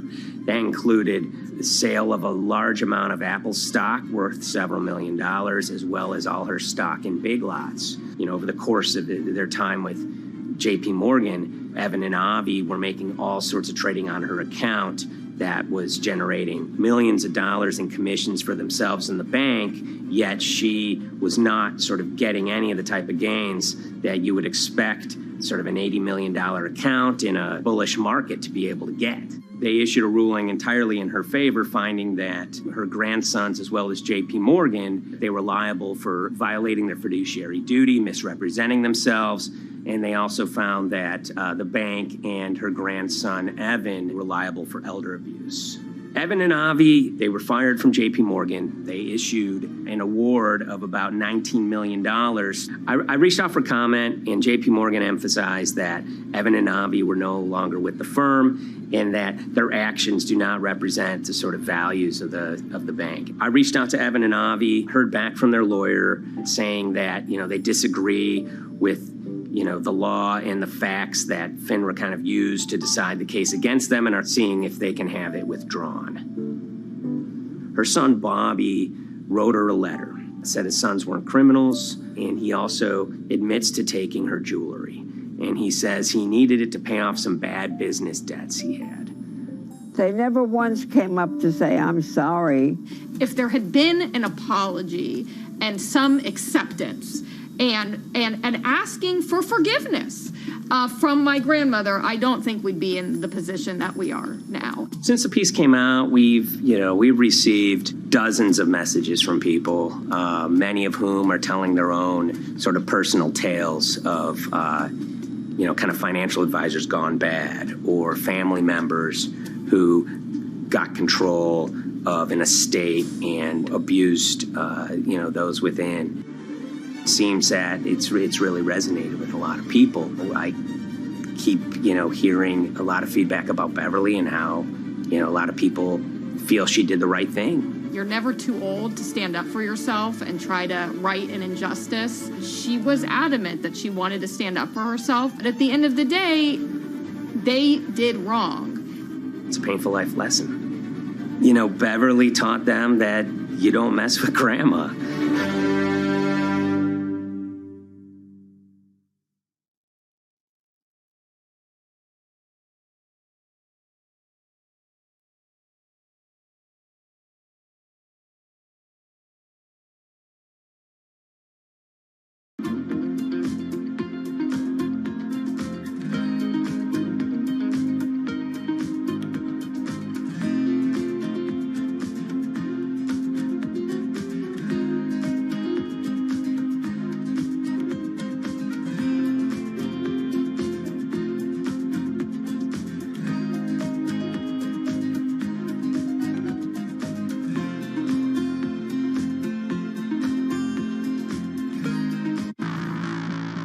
On April 20th, oil markets did something they never had before, and they crashed, went into negative territory and closed the day at minus $40. Meanwhile, in a place called Thaden Boyce in Essex, a group of 9 traders, led by a guy called Cuddles, made $660 million over the course of a couple of hours. The price of oil has collapsed to a record low. We've never really seen anything like it. WTI this morning down more than 35%. People maybe wouldn't have been so surprised if the oil price had fallen to zero, but the oil price went to minus 38. It went far lower than anyone had expected. And so lots of people in the market were saying, well, hang on, something else is going on here.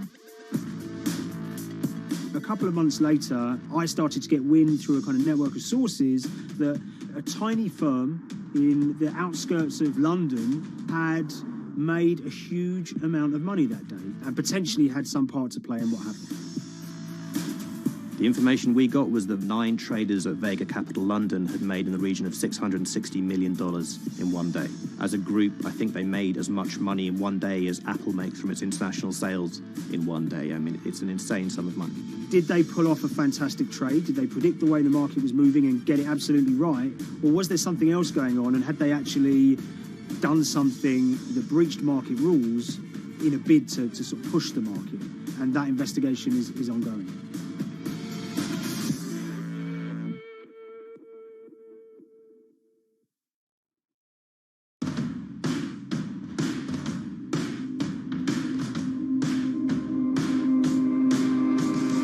So Paul Commins is a trader who cut his teeth in the pits in the 80s and 90s. When everyone had a nickname, his was Cuddles.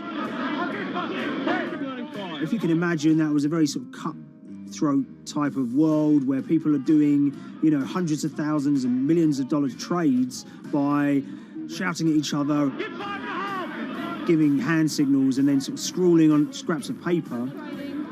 The culture of the trading pits in London was very influenced by the working class guys who became traders there. They weren't like the city bankers that had gone before them. They weren't usually Oxford or Cambridge. You know, they didn't wear Savile Row suits. They were ordinary working guys who happened to have a talent for trading. And a lot of them came from Essex. I think it was 400 traders in the pits, and Cuddles in his, you know, oil and gas pit was described to us as amongst the top 3. In amongst that, was very successful and made, you know, very large amounts of money as a young man. But, you know, inevitably, mechanization and the arrival of electronic markets was the kind of death knell for the pits. And in 2005, the IPE closed down. And when the pits shut down, a lot of the traders who worked there lost their jobs or quit or went to work for financial institutions.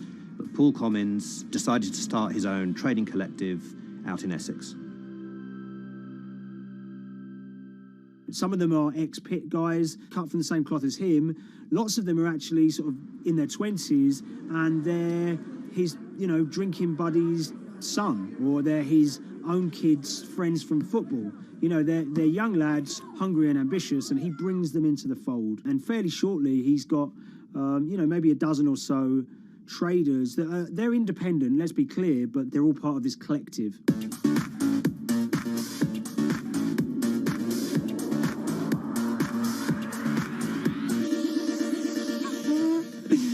Yeah, I'll let Liam deal with Essex.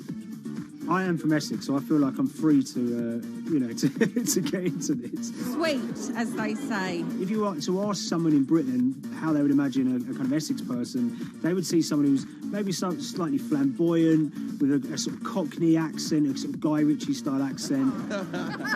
Not afraid to splash the cash, but it's probably pretty bright and has done well for themselves. Don't even make sense, does it? But, these guys, they drove around very nice Rolls Royces and Bentleys. They went to places like Marbella on holiday.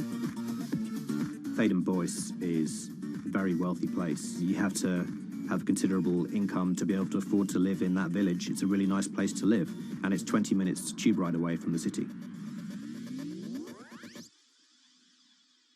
Earlier in the summer, we have this lead, which is that there's this tiny firm called Vega Capital London, and they were the biggest winners from the biggest oil crash in history.